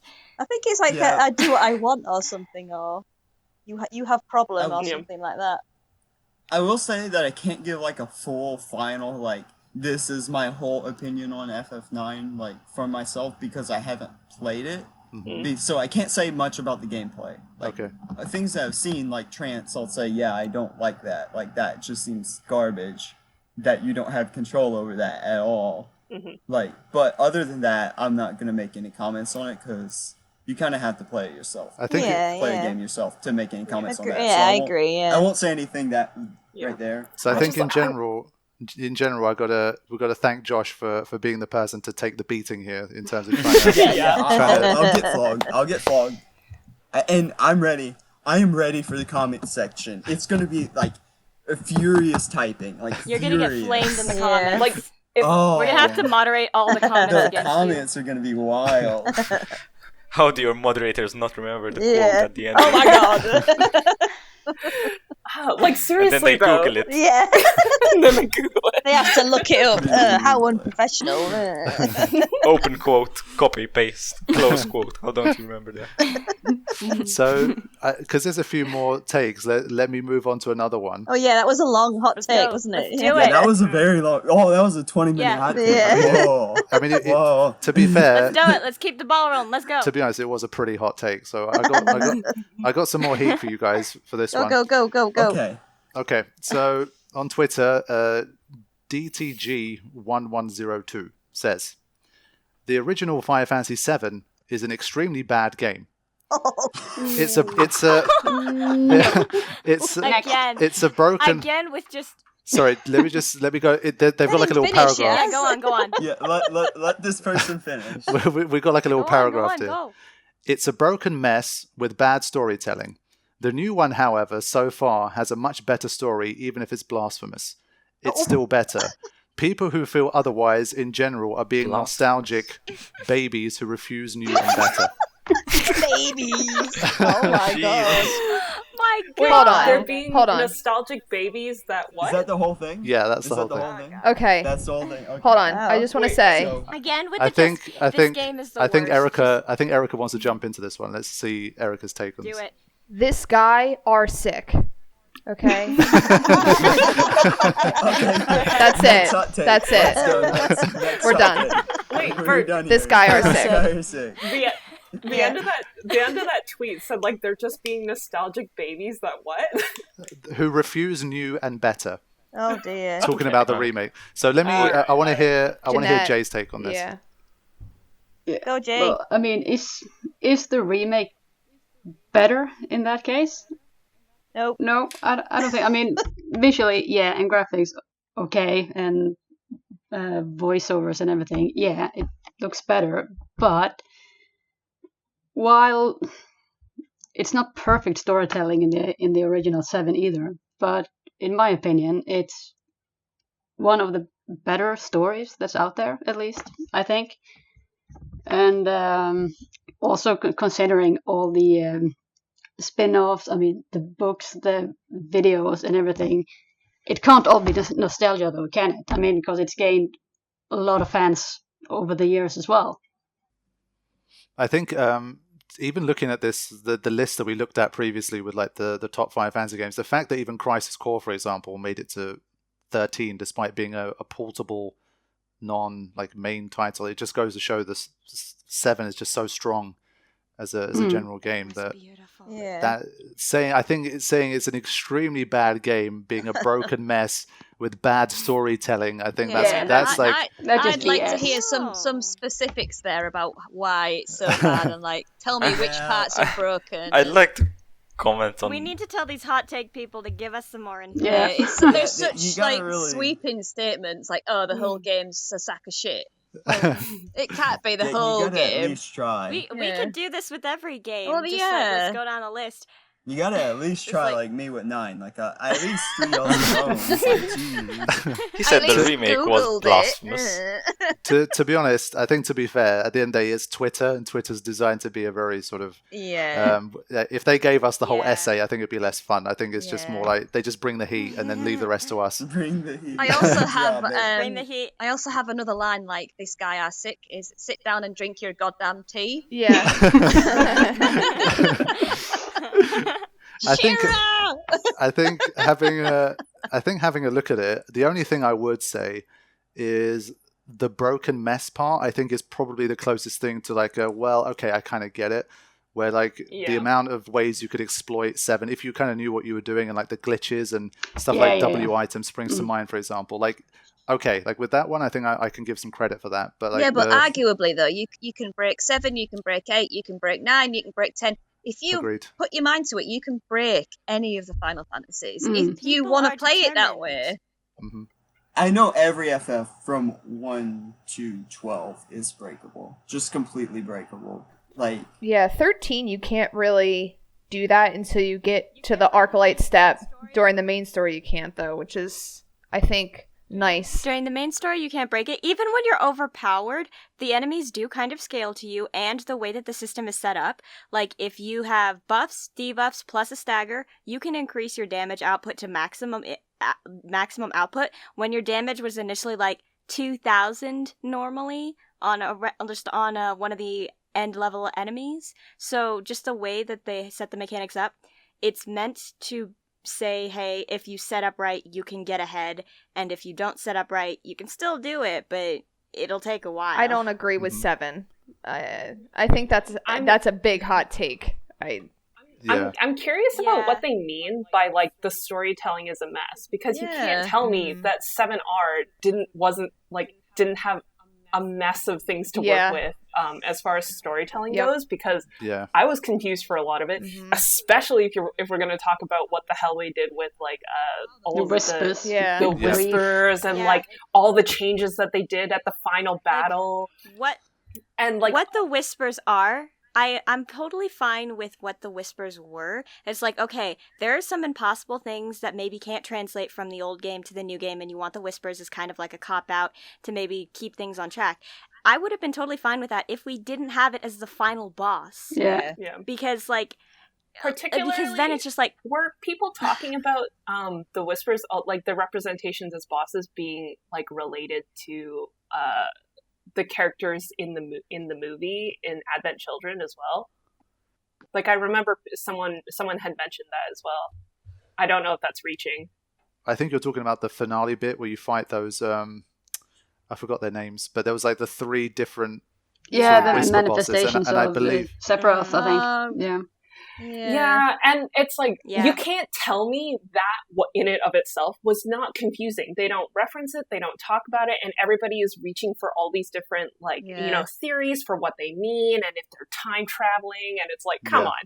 Don't tell me that 7 as a complete story in a game was confusing and a mess if you've got that to deal with if we're just thinking about 7R, like the first installment. And we're only in part 1. And we're only in part 1. It's only going to get worse. Yeah, they've only told about 10% of the actual story here. So, and at the end of the day, the story that they have told, a large part of it is lifted from I mean, until you get to the end of the game, like the very end of the game, other than additions that they've made to the story, it's mostly the same thing anyway. It's just been expanded out. So I don't see how one can be bad and the other one can be really good if it's the same. But I don't know. Like, to me, it seems like a bit of a bit extreme. But I guess one thing that is maybe interesting is there anyone that's like in the podcast today that didn't like Final Fantasy VII Remake, that wasn't that big a fan? Me, really, but not. It was okay. Not from the story wise. You just struggled with the battles, didn't you? I struggled with the battles because I am a dinosaur. I like, as you all know, as I often mention in the stream, I like to stand in a nice line. I like to take it in turns, right? I'll hit you. You hit me. I'll hit you twice. For me, I really struggle with open world games. I tried Cheer, I tried The Witcher 3, couldn't get into that. I tried God of War after I watched your playthrough back years ago. Couldn't get into that. What am I trying to do at the minute? There's another one, and I just cannot get my head around like open world active combat. I can't do it. So then in terms of the part about nostalgia, so people that have a big love for the original Final Fantasy VII, if there's aspects, or like if you didn't like 7 Remake that much, how objective do you think you can be about it, and how much of it is just to do with your nostalgia for 7 and you refuse to accept? But my like opinions over 7, me personally, it's not in my like top at all.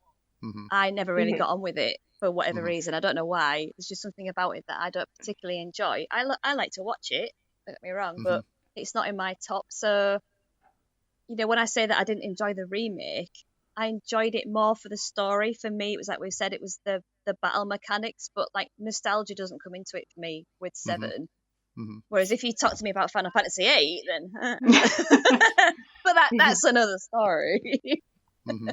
I was just kind of mediocre with 7. A lot of it was because of my nostalgia, because I'm really into the 7 universe, and I can tell you a ton of fun facts just as I'm playing through the game, and I'm just like, oh, right before the beginning of 7, this is supposed to be happening in one of the extra games, so I wonder what's happening now. So, like, a lot of me it is listening for those beats where it's like, oh, this happened in the original, this happened in the original. I like how they improved upon it, or I like how they didn't improve upon it. Wall Market is one of the biggest changes that I saw, and personally, it was just the addition to the travel that kind of bored me. That was just like, I had to go back over and over to get the different dresses, because, like, but we have different dresses, great, and it's easy to just go back into chapter select, but the fact that you have to go through the entire crane section over and over again. Agreed. Yeah. The Colosseum felt a little unnecessary. There were just a couple little things that felt unnecessary that expanded the length of it, because you know it's going to be, this is literally just the first part, and that first of all just like wigged me out, because it's like, oh, meaning each part is going to have a lot of expanded stuff. Just like, oh, that part already wigged me out. And then just the fact that they're potentially changing the story, just the fact that they're teasing, hey, we could be changing the story, just annoys me, because it's like, this is a remake. It should just be a really pretty, awesome, epic. Maybe you added a few inconsequential things, like, what was it? Andrea Rodea. I loved Andrea Rodea. It was awesome. Amazing addition. A great excuse to get Cloud in a dress in like the modern day. Yeah. Hey, it's just like the back in the original, it's just dialogue like, hey, let's put you in a dress. Okay, you have no choice. Now it's like we have more characters that we can actually look at and say, hey, this person would definitely protest to this. But I think they did a really good transition of Cloud, like saying, okay, fine, I'll do it. And it's not actually that big of a burden with him. They made him look actually really good. So, Agreed. yeah. Well, he'd win RuPaul's Drag Race for sure. So Jay, I think out of everyone here, you're the one that has the biggest love for Final Fantasy VII. You're the one where if someone's talking about, you know, nostalgia for the original, that kind of stuff, you'd be the most affected by this. So as someone who's been a fan of Final Fantasy VII for so long, what was the remake experience like for you? Overall, I really, really enjoyed it. The visuals and the way the characters were portrayed, I thought especially Barrett and Aerith was really well done. And Aerith was wonderful. yeah, she was great. And I think up until the last couple of hours, that was where my mind was blown. I had no idea what was going on. But I thought that, they did a good job making the OG7 a bit more modern. And but yeah, from where I go now, I have no idea. So... Yeah. They did give personality to characters that you really couldn't feel the personality of without their voice acting. Like, for example, Tifa and Aerith specifically, everyone expects their personalities to be opposite. Because Aerith is like, oh, sweet little pretty flower girl, but she has a personality. She will speak her mind. She gets Cloud to just follow her. It's like, I'm not giving you an option. Yeah. You gotta come with me. It's like, and then Tifa is a lot softer than you think she is. Yeah.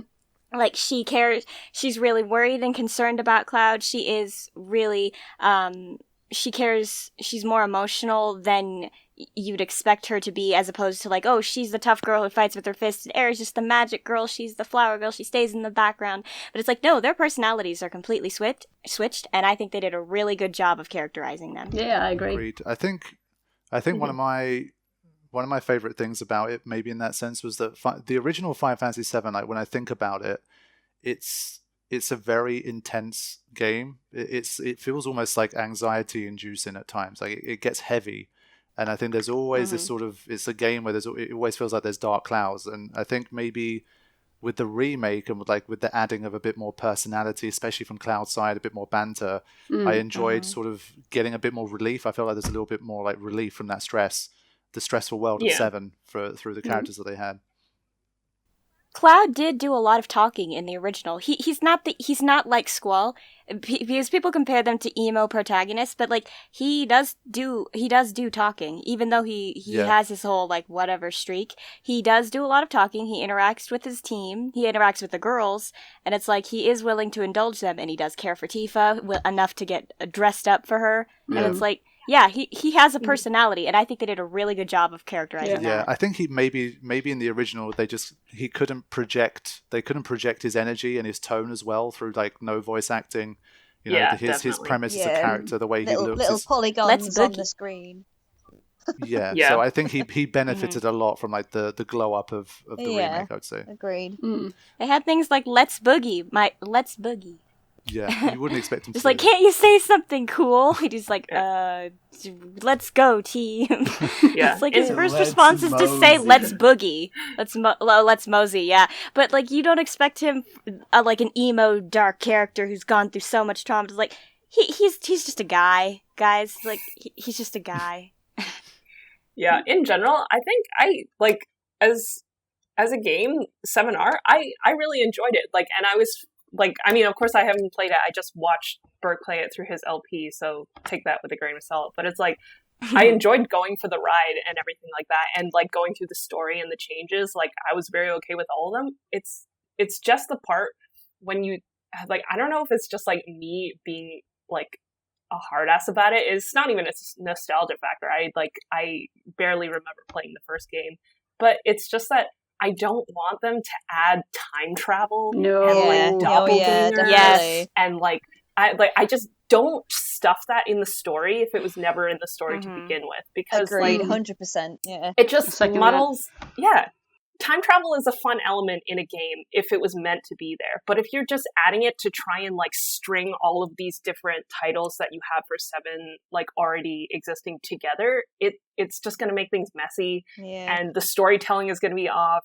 And then also people who played the original probably, like, or at least like a portion of them are going to be mad that you're mucking up the original story. Time travel happens a lot in the fan fiction, and I want to keep it in the fan fiction. Just keep it out of the mainstream. Like, it's interesting concept. It's like, oh, it's fun. You could make regular Cloud interact with non-insane Sephiroth. Great. Have fun with your fan fiction over there. Just please keep it out of the mainstream. I mean, of course I recognize that, like, I know a lot of people who know the story better than I do say that, like, oh, based on, like, you know, their previous script and what they were originally planning on doing with the story, like, it was supposed to be like this whole time, and there's proof in all of these, like, written documents, et cetera, and it's like, I mean, that's great, but that's not the reason why, like, the 7 was, like, such a successful title, right? And it's like, have you ever considered that maybe it didn't, like, you cut it because you didn't need it, and you shouldn't want it there? I think 7 was great because of what it is and not because what it could have been. I mean, it's already got what it needed. I think in the name of, I'm going to try and keep things moving because there's maybe one or two more that I want to get through. And I want... sorry, Beck. No, it's actually turned out better than I thought. I've been enjoying these discussions. I think we need to do more of these. Yeah, it'd be good. Turn the Modcast into like a monthly thing. Monthly hot takes with I feel like I can hear Bart panicking in the back about trying with all of us. The editing. How am I going to edit? The editing. It's going to take ages. One on every Final Fantasy. Not even just everyone there. Like if it became normal thing, it'd just be like, hey, I have these people today. Maybe next month we'll see these people and like different people interacting with different people. I think that's the most topics. Realistic. Maybe pick like four people teams or something to do it. No, that would actually be kind of hype. Okay, I've made a note of that. We'll have a look. Let's have another hot take here. I want to hear Erica. Yeah, give it. I want to hear Erica and Psych particularly on this one. Oh, this is an FFVII one. I feel like he's pitting us against each other. Senses are tingling. But I want to ask a question to do with this first, because for me, I look at this and I feel like, is this even a hot take in the first place? So that's how we'll approach that first. Gary C. from Twitter says, the draw system and Squall as the main character means I can't get into FF8 no matter how many people love it.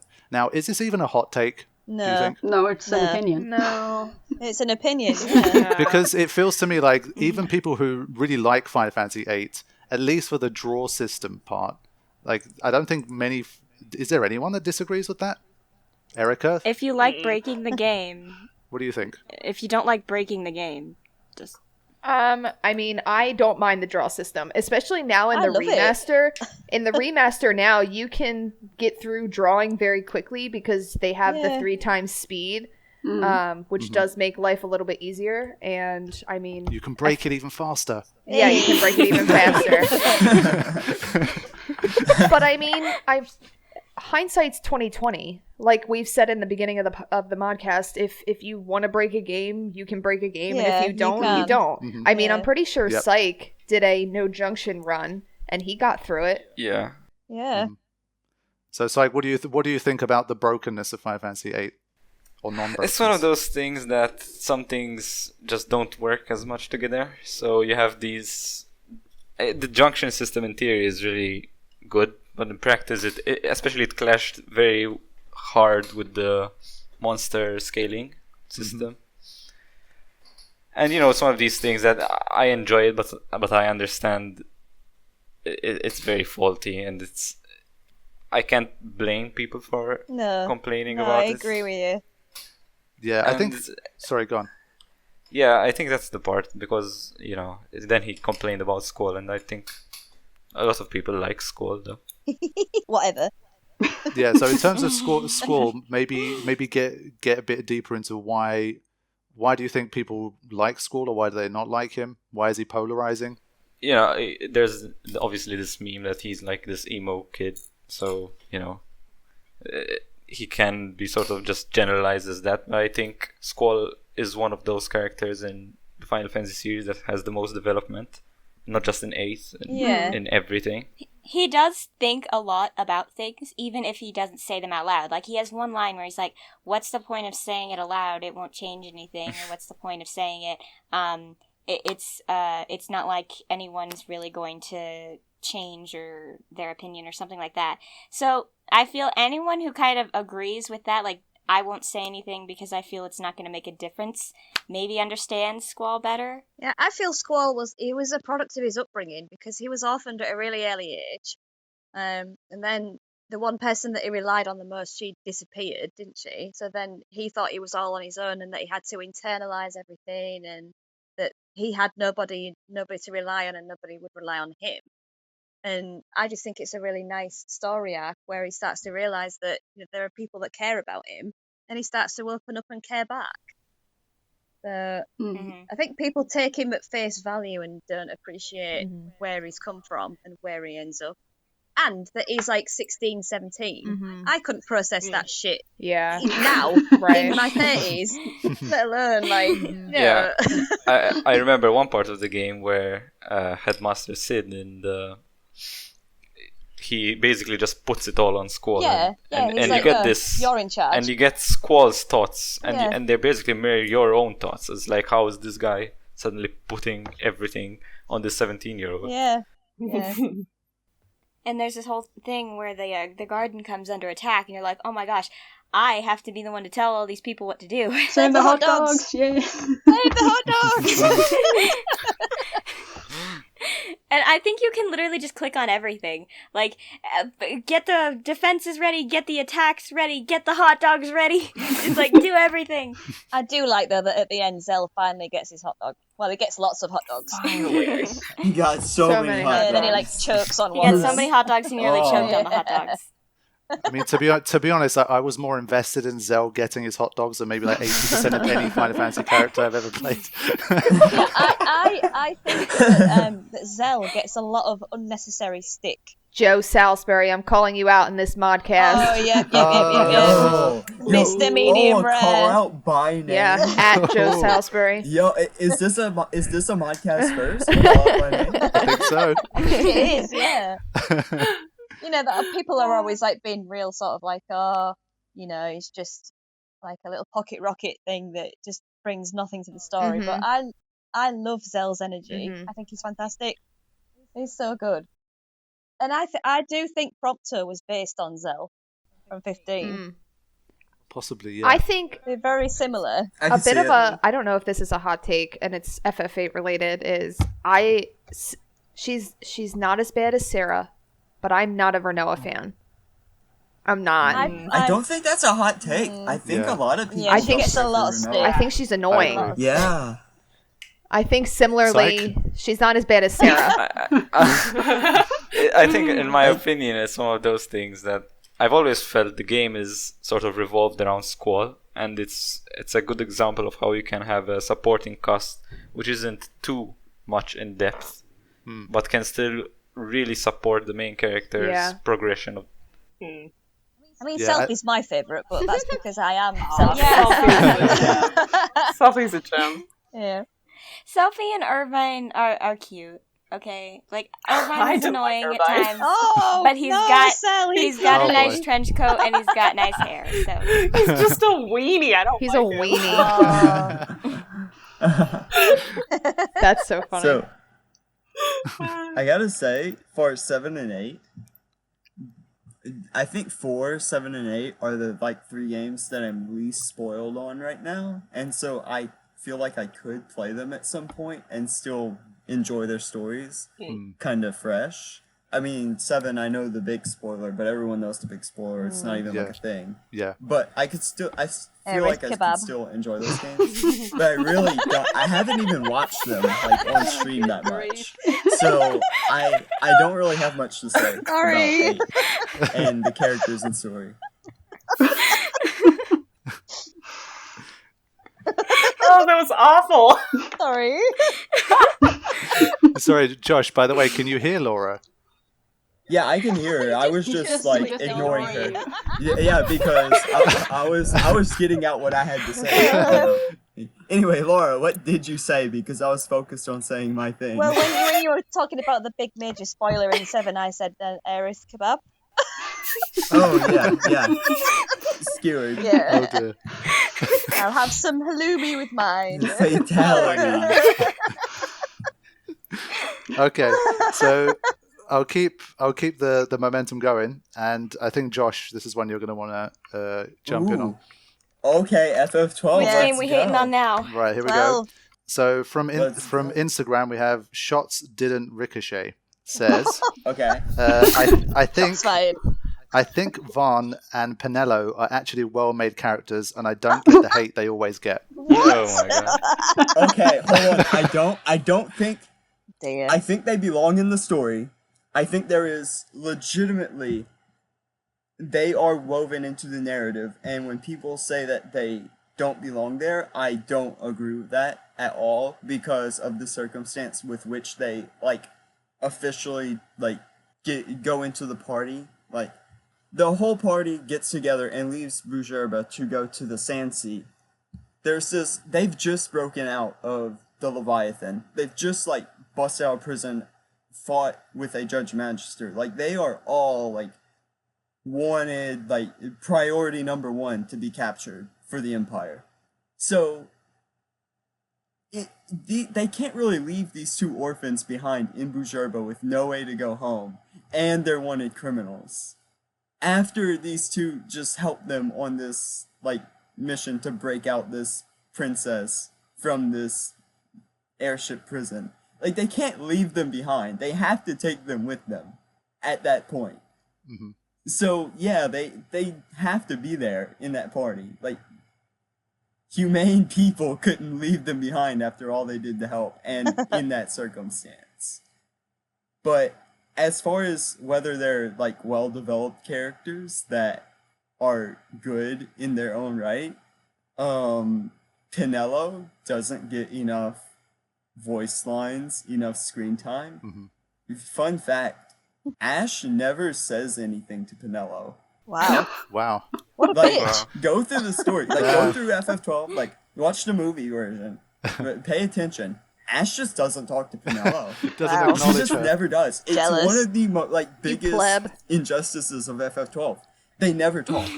At all. Penello will say things to Ash, and then Ash will look forward and make some comment, but she's not actually talking to Penello. Yikes. Bitch. That's so rude. Yeah, it's crazy.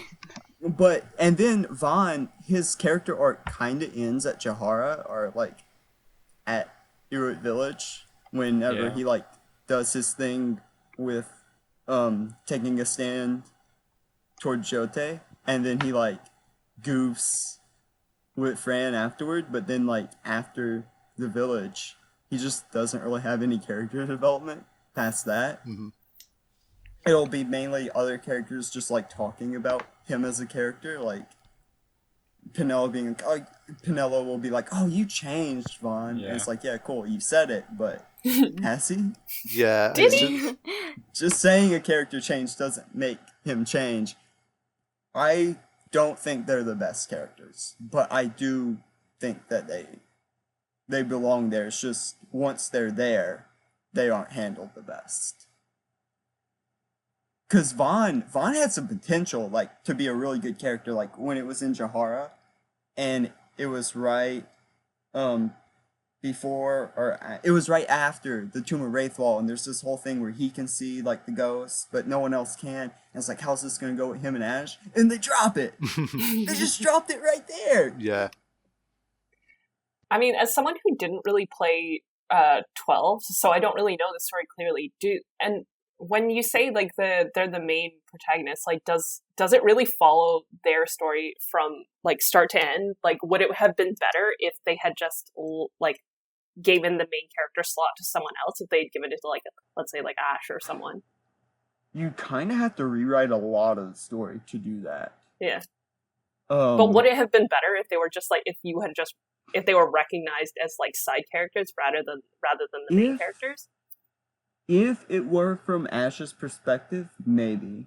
Like, I don't see the story being from Bosch's perspective. Like, people are like, "Oh, Bosch should have been the main character," but I just don't see it. Did they not at But one I point? could Sorry, see- did they not at one point say that he was the main character, and then they changed it later on because he was too old to be a It was protagonist? Yeah, I really heard early that. in He was development. too old. It was really early in development that was a thing. Like, they changed it pretty early. Like, you know how games will just have like iterations, like they'll play around with ideas in development. I mean, that was the thing, yeah, that Bosch would have been the main character, but they changed it, and So I'm gonna it wasn't last second. I'm gonna interject here because I actually got a response related to this that I don't think is a hot take, but Oh. they said that Balthier is the leading man of Final Fantasy XII. Does anyone? Yeah, He's the leading man. Yeah, 100%. I He's mean, the leading man, and Ash is the leading lady. I think it's one of the biggest problems is that you have this story that's supposedly from Vaughn's perspective, and then you have this lore which is Ash's sort of should be the focus, and then Balthier is suddenly wedged into being the leading man, sort of, you know. Wedged. Yeah, and I mean, Balthier is like the leading man, but even the game itself is self-aware about it. With Fran being like, I'd say you're more of a supporting role. Like, Yeah. he wants to act like he's the leading man, but it is apparent that this isn't his story. For sure. I mean, it kind of is because it's the story of him like dealing with his past demons and like his father, and he does all that and then goes ahead and saves an entire civilization from his father's like last creation by going in there and doing what no one else would do, potentially sacrificing himself. Wait, to was get their was shit that on the working again. Bahamut thing? Yeah, on the Bahamut. Bahamut. That's what I'm talking about. Bahamut. Bahamut. But yeah, so it is sort of Balthier's story, but like it's more It feels Ash's like story. it is Balthier and Ash's story, because Ash is the one whose political goals pull us around for the most part. Because it's like, Yeah. oh, okay, we need to go over here, we need to go to the tomb, we need to go over to this, we get captured because she's important. But even then, a lot of the time, Balthier will be the one who will be like, yeah, we should go here. Yeah. Because Yeah, and after Balthier is a Baramises- leader. Right, because after Baramises, Balthier's the one who pushes to go to the capital. He's the one who says we should go to Arcades because he has vested interest in like going, like deal with his father and like confronting Sid. Yeah, I feel like Final Fantasy XII probably has a little bit of the Final Fantasy XV thing where like it seems to have a lot of right ingredients, and if it had a rewrite, Yeah. if and when it was remade, I think it could end up really being one of the best, like more universally believed to be one of the best. But in its current state, it feels like the sort of writing and the setup of it just wasn't on point for enough people to really consider it one of the best. Still gives me mad Yeah, Star Wars vibes though. It does. It is the most Star Wars Final Fantasy. That's Yeah. what they all say. The story of 12 didn't upset me, it just didn't hook me. These are not the Urataniense you are looking for. I think another thing that I would have liked to see is more screen time for the villains, because I really Agreed. like Yeah. that cast of antagonists is my favorite overall cast of antagonists in anything ever. Like, the way Vayne, Sid, and Vanna's, like, relationship with each other is, like, you can tell that they're genuinely friends with each other.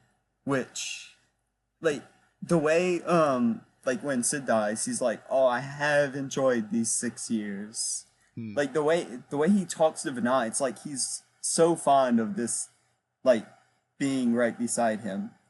And, like, all the time they spent together. And it's like, if there was more screen time with them together, you could definitely, like, see more of it. Because they're genuinely, like, pals. Like, they're buddies. Like, civilization-destroying buddies. Like, murderous, horrible, disgusting buddies. Well, like drinking but they're buddies. Like, friends. they're like friends. And the same thing with, like, when Vayne's dying and Vanna's like, nah, you won't go this path alone. Like, I won't let you die alone. So then Vanna, like, having their goals realized, like, everything Vanna wanted to accomplish was accomplished. It's like, okay, you helped me out and I respect you a lot. So I'm going to, like, go down this path with you and die with you. Yeah. Oh. Or live with you, whether, like, however this battle goes. Because Vanna, like, I think it's implied that Vanna made themselves, like, mortal by fusing with Vayne, I guess. Because it didn't seem like they were able to be hurt before that. Maybe they were, and we just didn't try, but I always took it as an implication that Vanna kind of became mortal after making that fusion. 12 just needs a little more expanding on. Yeah, that's my like headcanon fan theory. That's like not a thing. It may be a thing, right? But it's not actually like. It's not confirmed. There's nowhere that says that. Yeah, I just think that Vanna probably wasn't able to be killed before then. Yeah, I mean they were definitely like a non-aging being. I think if we got a bit more background on the Ocuria. Yeah. Oh yeah, for sure. The Ocuria need more background. Yeah. Vanna need more background. All the antagonists need more background. But I just love the way they play. They play off of each other when they are on screen. Yeah, you're right. To be honest, you can probably tell that from it's actually interesting to me where, in terms of like playthrough wise, as anyone listening to this podcast would probably know, it's the longest playthrough that I have on the channel for any Final Fantasy game. And that means it's obviously a huge game, a lot of content, big world, a lot of areas, that kind of thing. But when you actually look at the movie version of the game, it's one of the shorter ones. It's like 6 hours and something.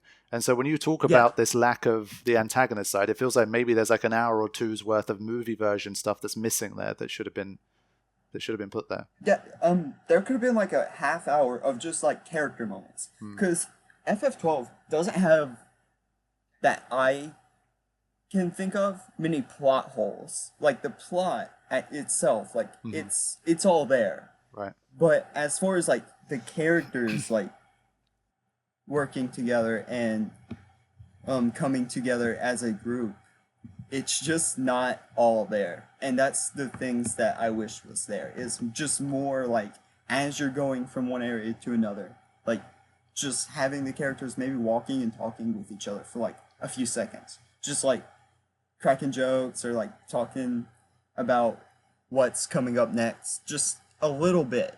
Sort of like FF10 does, where there'll just be little scenes.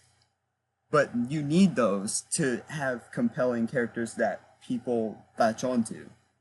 If they did like what Nier did and Nier Automata did, where you're able to run through. You're not stopped by the cutscene, but you can hear some dialogue just as they're running, or something like 15 where they are making conversations that like you could miss them maybe, but like they do add characterization as they're walking and talking and just like hanging out. If FF12 ever got remade, that would be the play, because it's like such an open world experience for like whatever party of 3 you have out at the moment to just like banter with each other as you're running. Totally agree. That would just completely like gel that cast of characters. Yeah, that would make it really replayable too. Now the question is if you would prefer it with Ash at the front or still with Vaughn at the front.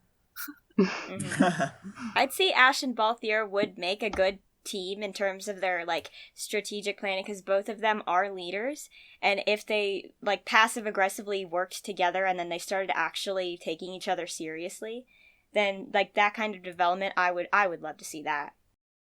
Another thing that would make FF12 a lot better, just a lot better, like completely change the game. Completely is whatever party leader you have is the one that shows up in towns. Yeah. If it was just a party leader showing up in towns, it would just cement it as, yeah, this is an ensemble cast. Yeah. Like, yeah. 100%. Just that one change would make the game a lot better.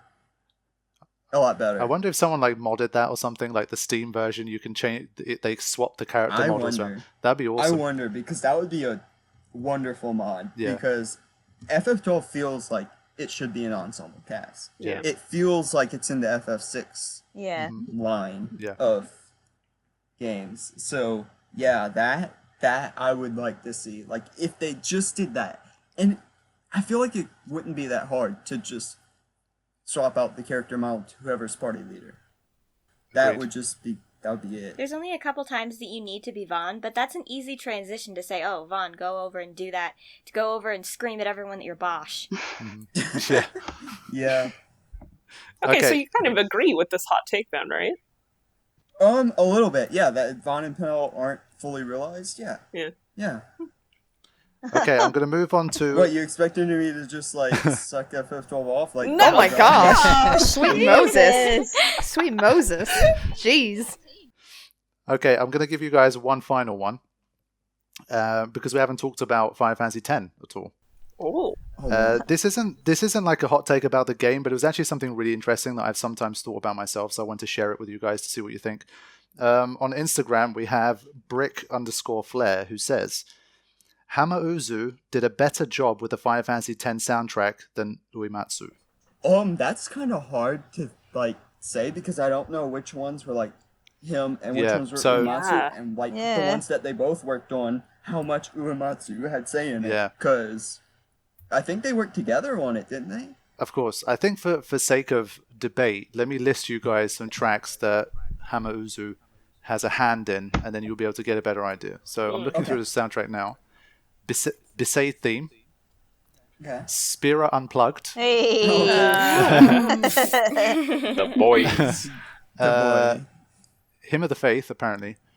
I think, by the way, in the Wikipedia it has like, it might not be the original, the remaster sort of translation. So there's a song called Descending. Travel Agency theme. Blitz Off. Splendid Performance. My like iconic hangout / update video background music. Oh yeah. Splendid Performance. I can hear it already. Yes, Yeah. Where's Wandering Flame? That's all I care about. So Thunder Plains, Macalania Woods, the Burning Sand. So I assume that's the Beacon L theme, obviously. Yeah. Launch, The Wedding, Assault, Tragedy, Believe. Wow, so fair few then. Oh yeah. Servants of the Mountain. Oh, I love the Servants of the Gagazette song. Mountain. Oh, you can zen right out to that. Wandering Flame. Hey. Okay. Challenge. Okay. Yeah, he was kind of popping off on this soundtrack. So I mean, Final Battle, the Yu Yevon battle. Yeah, it's just Beyond the Darkness. So Abyss was his as well. I believe it's called Abyss. Okay. So I mean, that's a very solid list. Burke, when I remember you saying it in the podcast with Alex Mukala, and you said that one of the things when he's featured in it, he's actually the one doing all of it, but he's basing it on another track which is made by Uematsu, right? I think Alex mentioned some of that. It's very difficult to tell when they have both of their names exactly what the breakdown was and what they did, but I think it's often the case that because Uematsu is like the daddy, he kind of he puts in something that's like the main catalyst, but then Hamauzu builds most of it on top of that or something. Oh, wait. So is that when it's a song that uses the motifs from one of the tracks that Uematsu did, like To Xanarkand or Someday the Dream Will End? Yeah, exactly. And then, because a lot of those do use that in them. Mm-hmm. Yeah, I think that's an element of it, and maybe let's say he does a part of it, so he'll do like just the general melody. Uematsu will find the melody for it, and then Hamauzu will do all of the rest of it, for example. Interesting. But I mean, there's definitely tracks where, I mean, for example, Wandering Flame and Servants of the Mountain, it just has Hamauzu on there and no Uematsu, for example. So this take is a pretty good one. I quite like it. Yeah. I don't know if I like the take just because I don't know if you can say who did it better in the soundtrack without knowing all the details of like what went on behind the scenes. I think for me, like I've looked through the soundtrack before, and like I didn't think what this guy actually thought, but for me it was always like, damn, like Hamauzu's like underrated. Like he had a hand in so many of the best tracks, or actually made so many of the best tracks in Final Fantasy X that a lot of people don't really talk about him as much. Yeah. Yeah, for sure. He did 13 too, right? Or not? Yeah, I think he was heavily involved in 13 as well. Hold on. Oh wow. Yeah, Yeah, I think it's just because Uematsu's name is on it that people are just like, oh, Uematsu did it, and they'll just stop at that because they want to attribute it all to Uematsu, because Uematsu's great, and it's like, wow. Yeah, I agree. Or it's such a shame because like he is intrinsically tied to doing the titles of FF, so even if someone else's name is on it, like, you know, I think fans will always want Uematsu's name to be like associated or have a hand in it anyways. Yeah. So it's such a shame for anybody else coming up, especially like in this case where you're always going to be in the shadow of someone else, even if you had like such great tracks on it, just with credits on your own in Final Fantasy X. That's tough. It's just probably one of those situations where, like, especially for me, for example, like maybe 5 years ago, 10 years ago, if you asked me who made the Final Fantasy X soundtrack, I'd just say Uematsu. I wouldn't even really know or consider that Hamauzu made the track. They'd be like, oh, who made Wandering Flame? Uematsu probably made it, right? Yeah. So it's one of these things where you just don't really acknowledge as much as you should, I think. Yeah. Well, then here's the question. Do you think you could if you could reimagine, or even in your head, if you could imagine if, which version would you prefer? Just one made just by Uematsu, or one with just Hamauzu on it? Which do you think you would like in the end? That's a super tough question. Like, if you can imagine based on the songs that they are credited with, what do you think? Which one would you prefer? Honestly, I think I'd probably say Hamauzu, to be honest, if I'm honest about it. Yeah. At the moment. It really depends. If we take Uematsu out, do we lose Wandering Flame? Because well, yeah. If obsessed. Yeah, that's all I care about right now. Yeah, I mean, at the end of the day, for Wandering Flame, it only has Hamauzu in the okay, well then boom, Wikipedia. Hamauzu. There we go. That's my boy right there. Decision made. Decision made. Easy clap. When I think about the older games, like, I mean, I think about Breezy from Final Fantasy VIII, which is hands down one of my favorite songs. Gorgeous. Ever. And that's Uematsu. And then I think about, Fight with Seymour. That was an epic, last song before you go into Sin, like that, or you're already in Sin, but, before you're heading to the final boss, that was, epic in itself. Yeah. So, I preferred the original arrangement of that one to the remastered arrangement. Agree. Yeah, most of the originals were better. Agreed. Yeah. Yeah, I think a lot of the originals, they were just a lot more isolated. Like, you could actually hear the melody, as opposed to the remastered, which had a lot more noise around it. Like, to help punctuate it, of course, but then it was just, like, felt like you could, there was just a lot more extra ambient noise added.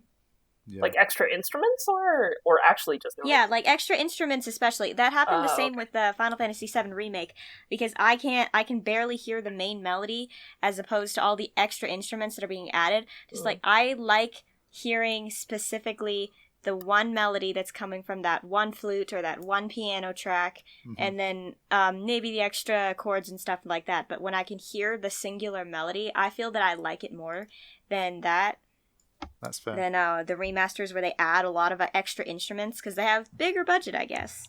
Yeah, I agree completely. So this is something that I discussed. I did a podcast with 4-8 Productions, and during that point we had a little chat about, like, is the soundtrack of Final Fantasy VIII better or Final Fantasy X better?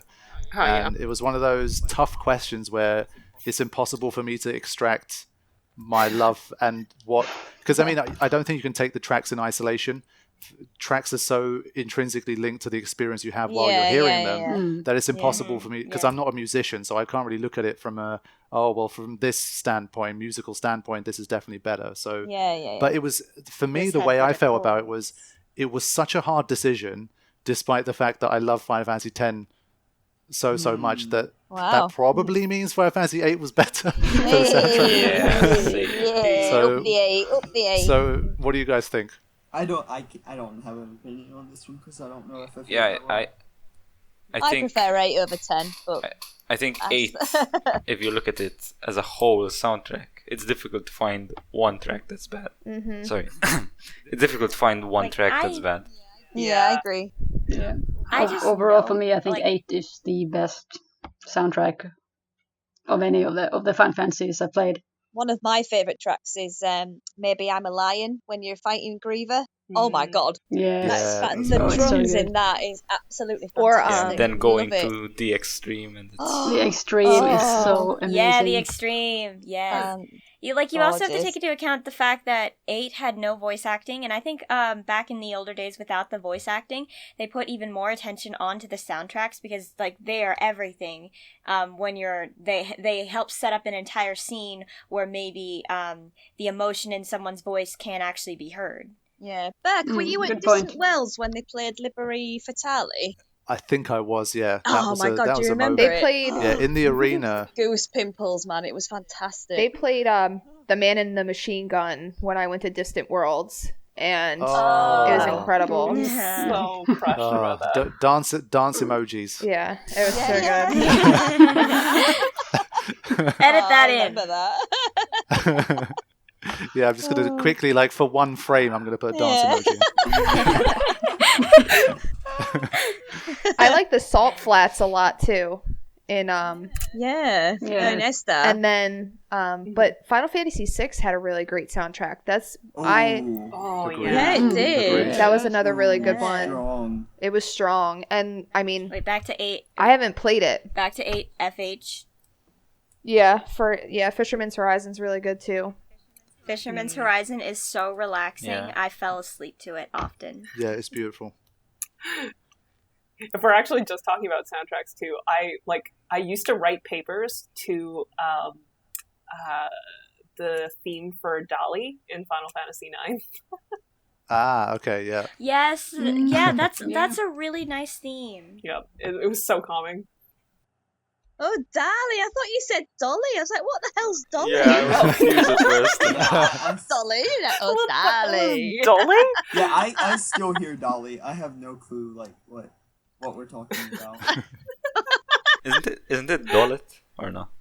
No, Dolly? Dali. That's Dolly's Final in Fantasy 8. Theme in Final Fantasy Dolly's 9. 8. What about Dali in 9, where Vivi gets kidnapped and he goes underground with all the chocobos and shit? Yeah.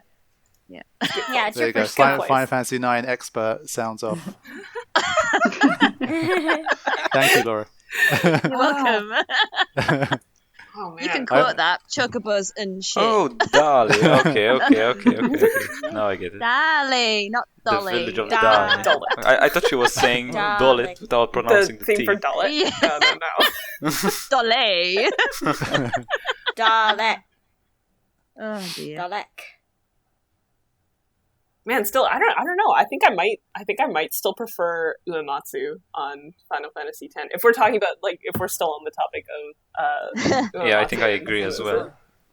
There's still so many things in Final Fantasy X that I still love that are credited specifically to Uematsu. I can't really give up.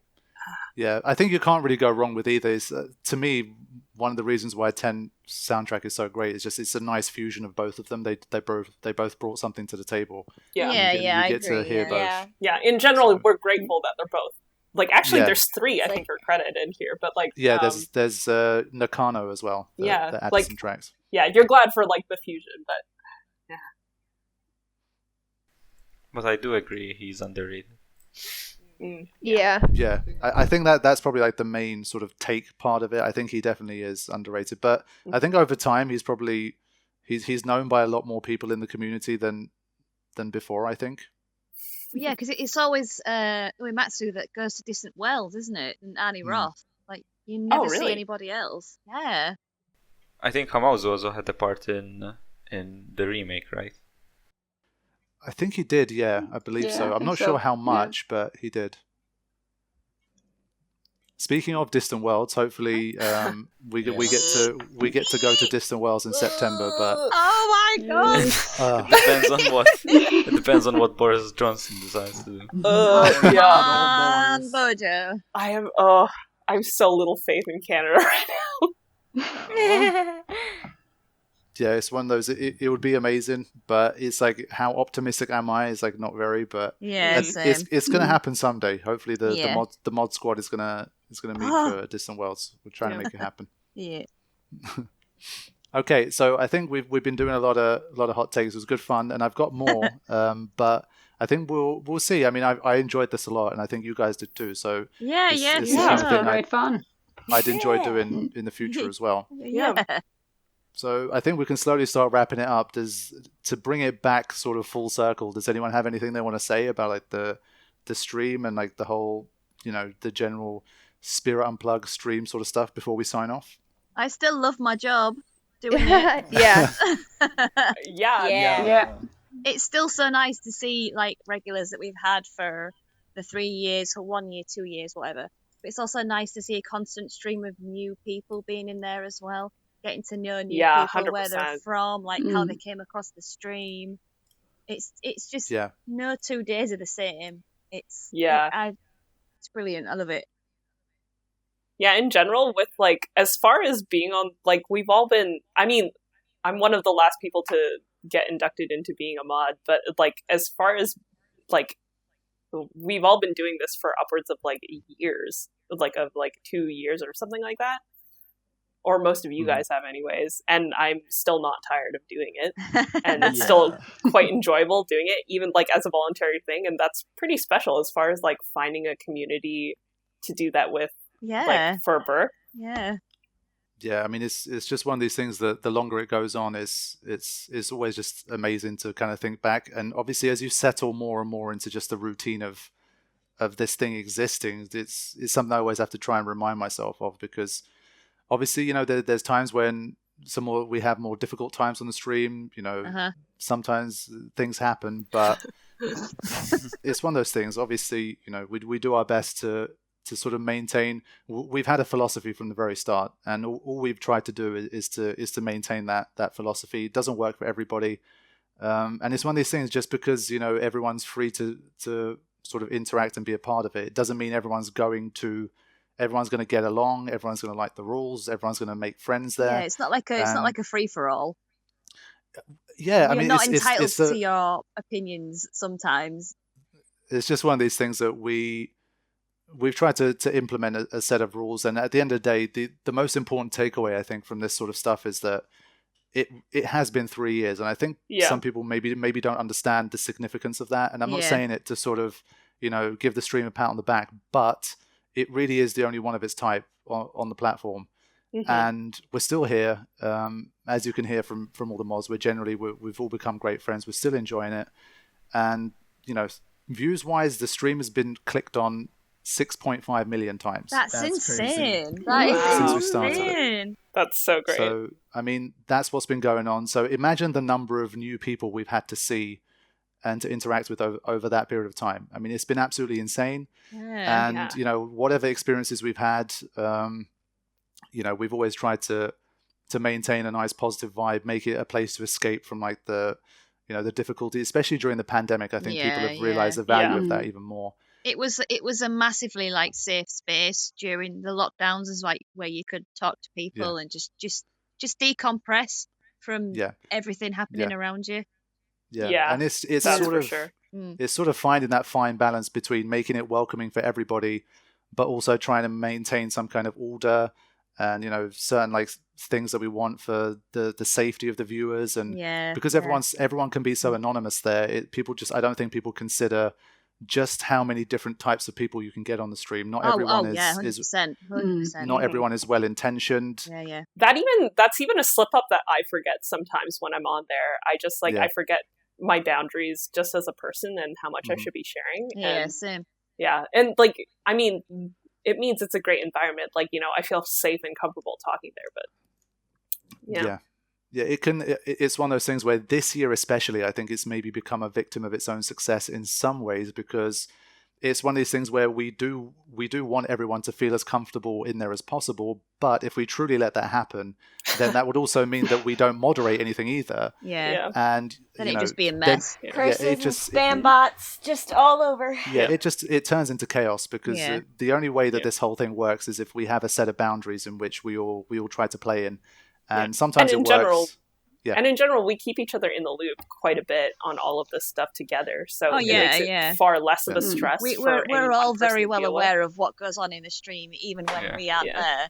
So. Yeah, I think people need to understand that.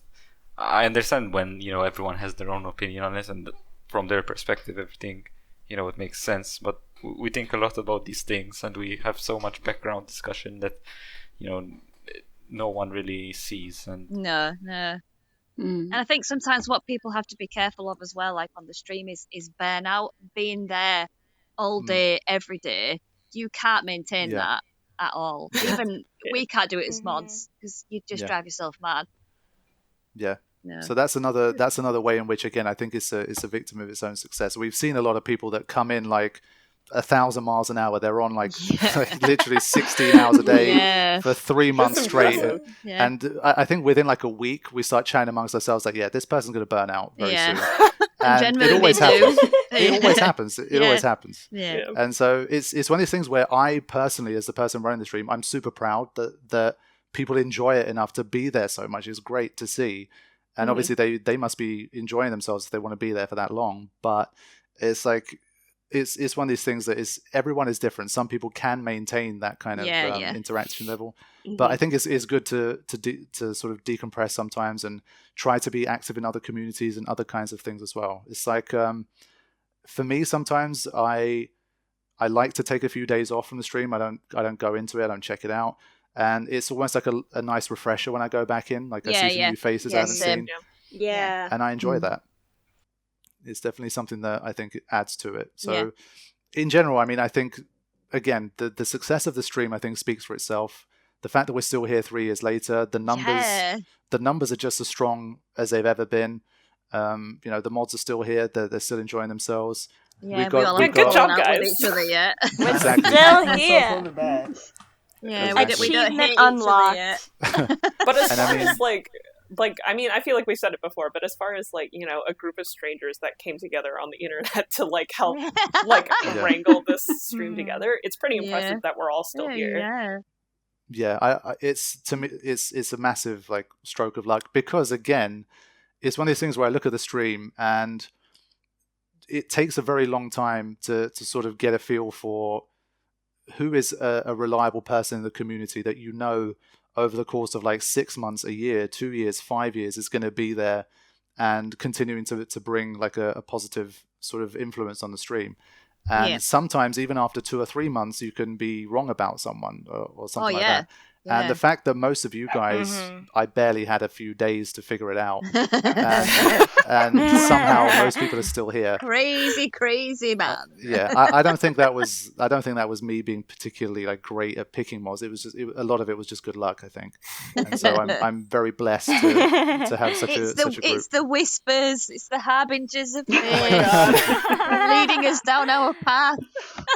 Yeah, definitely. We'll have a boss fight soon with somebody from the stream. So yeah, I think in general it's just the fact that the stream's still doing its thing. I'm super proud of you guys for everything that you've been doing, and hopefully we get to continue. We're proud of you too, man, for setting it all up. Thank you for giving us the opportunity to still be here 3 years later. You know, I mean, we got to be here at least until I complete Final Fantasy 1 to 5 and upload those as well. So that's about 15 years by my current. Oh my god! We can all just quit after that. I'll retire. No one's going anywhere. Then we all retire together. As soon as Yeah. We retired to the Mod mod mansion. mansion together. I think I'm gonna like have Final Fantasy 1. Like when they're all on there, I'll let them run one loop from 1 to 16 or 17 or whatever's out by then, and then just end it. That's it. Just finish. Just one final so loop sad. for the ages, The and then one finish. ultimate What? mega loop. Yeah, To end them all. exactly. Oh, that's made me sad. Oh. No. Hopefully the dream will go on. We'll continue to Yes. do our thing. Hopefully, The stream that never sleeps. exactly. So yeah, that's all I've really got to say. If anyone else has anything to add, feel free. Otherwise, we can wrap this one up.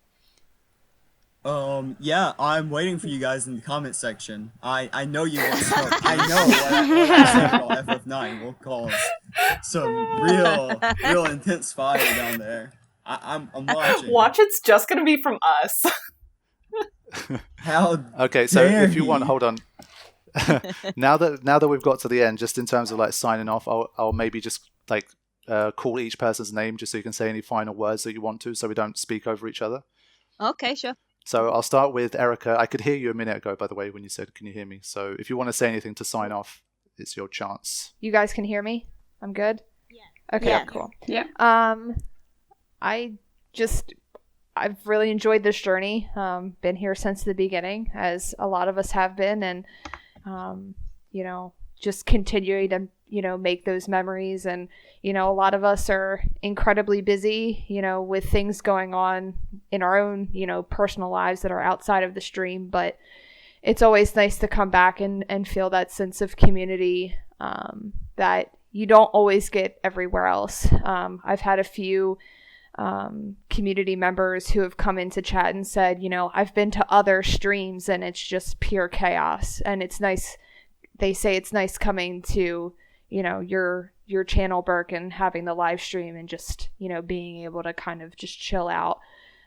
So incredibly appreciative for all of that. And obviously incredibly appreciative for all of you guys and all of the love that, you supply every single day, because it is easier having a great group of friends to back you up, even if it is virtual friends that you will eventually meet one day.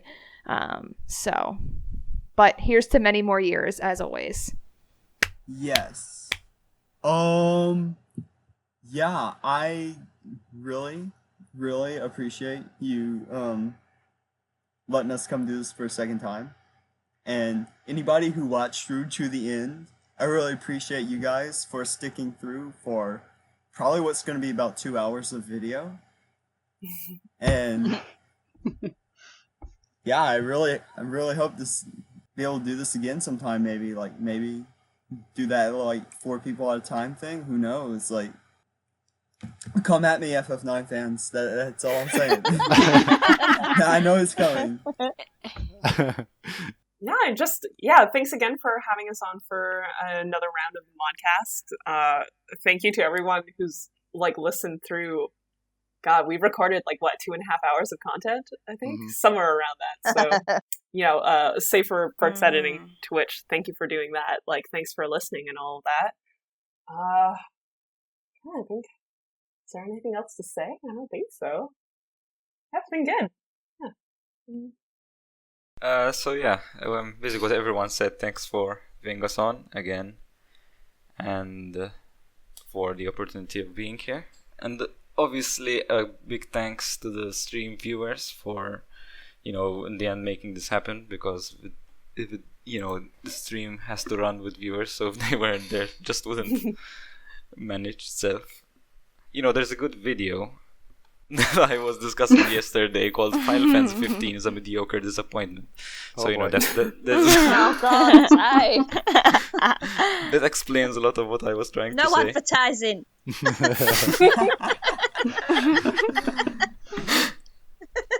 Sorry. Yeah, that's it. Just thanks for doing the Modcast again. It's been great fun. Funny hot takes. And also thanks to all the viewers who are still with us in the stream 3 years later. It's great fun. I still enjoy doing it. It's gonna be here for many, many more years. Yee. Woo. Yee. A couple things, just like, thank you for making just this wonderful community that it's safe to be on online. Because I know, like, there's a lot of online stuff that's absolutely crazy. It's like, this is a really safe and chill area. Just like having this nice part of the internet to be personally myself. It's like, I don't share with a lot of people that I'm gender fluid. And it's really hard for, like, at the beginning, I didn't talk to you guys. I didn't show my face. And it's like, I've been able to trust this community and trust the mods, trust a lot of the people on the stream, too, to be really nice. Not relevant to this stream, but come at me 13 haters. And yeah, that's pretty much it. Thank you for the opportunity for doing this thing anyway. Considering I almost got myself banned before you decided to make me into a mod. Pretty good going. Redemption arc. Yeah, I am the ultimate protagonist. Okay. To all my other shush, all my other mods, I love you all. So pleased that I've got this opportunity to get to know you all. It's been fantastic. I hope it carries on for many, many, many more years to come. The guys on the stream, without you, we wouldn't be here. So thank you for choosing to watch the Dansg08 24/7 live stream. Please like and subscribe. Let's hope everybody Damn, that was good. I think I'm going to add that to the end of like every Link video. the merch. Do it. Do it. And yeah, just thanks, and here's to many more crazy modcasts full of my inappropriate jokes and constant giggling. to Laura. Yeah. Okay, guys, thank you so much for joining me. This has been a pleasure. Hopefully we get to do more of these. As you guys obviously know, these are never easy to organize, and it's always like anxiety before we start. But once we get going, it's always a lot of fun. I really like. By the time we get to the end, I'm always really glad that we did it. And so hopefully we get to do more of these. Just a final shout out to the mods that couldn't be here today because they wanted to be, but obviously schedules and all that kind of stuff. People have their own commitments and that kind of thing. And obviously we're all over the world, so getting it to work out for like 2.5, 3 hours is never easy. So a final shout out to Artemis, Dream Squeeze, Mortal, aka Zach, Tanya, aka S-Rock T, Erin, and Ammo. So thank you guys as well. We love you guys. Yeah. Yay! We love you guys. And Rel too, kind of, right? Oh yeah, and Rel. Oh yeah, sorry, because Sorry, Jim. How could you forget? Him, just like also the guy that actually made the new stream format. That guy. Yeah, no biggie. Not We own the channel now. The tech Broke guy his who's band. really important to making the stream who failed to tech. Yeah, because I don't know how I'm going to edit this in terms of him, but he was with us for the start, but because he was they're doing a long drive back, so he was trying to connect through like mobile data and that kind of thing, and we just couldn't get it to work. So maybe you'll hear a few bits and pieces from him, but he kind of had to drop out. So unfortunately, we didn't get to do the whole modcast with him, but hopefully he'll be here next time. Just do Rel in the comments reacting to everything. And the ammo phone treatment. We'll put him in as sound bites. Yeah. So yeah, massive shout out to Real Deal as well. He's done some great work on the stream, and we love him too. So yeah, that's what I got for this modcast. I will see you guys for the next one.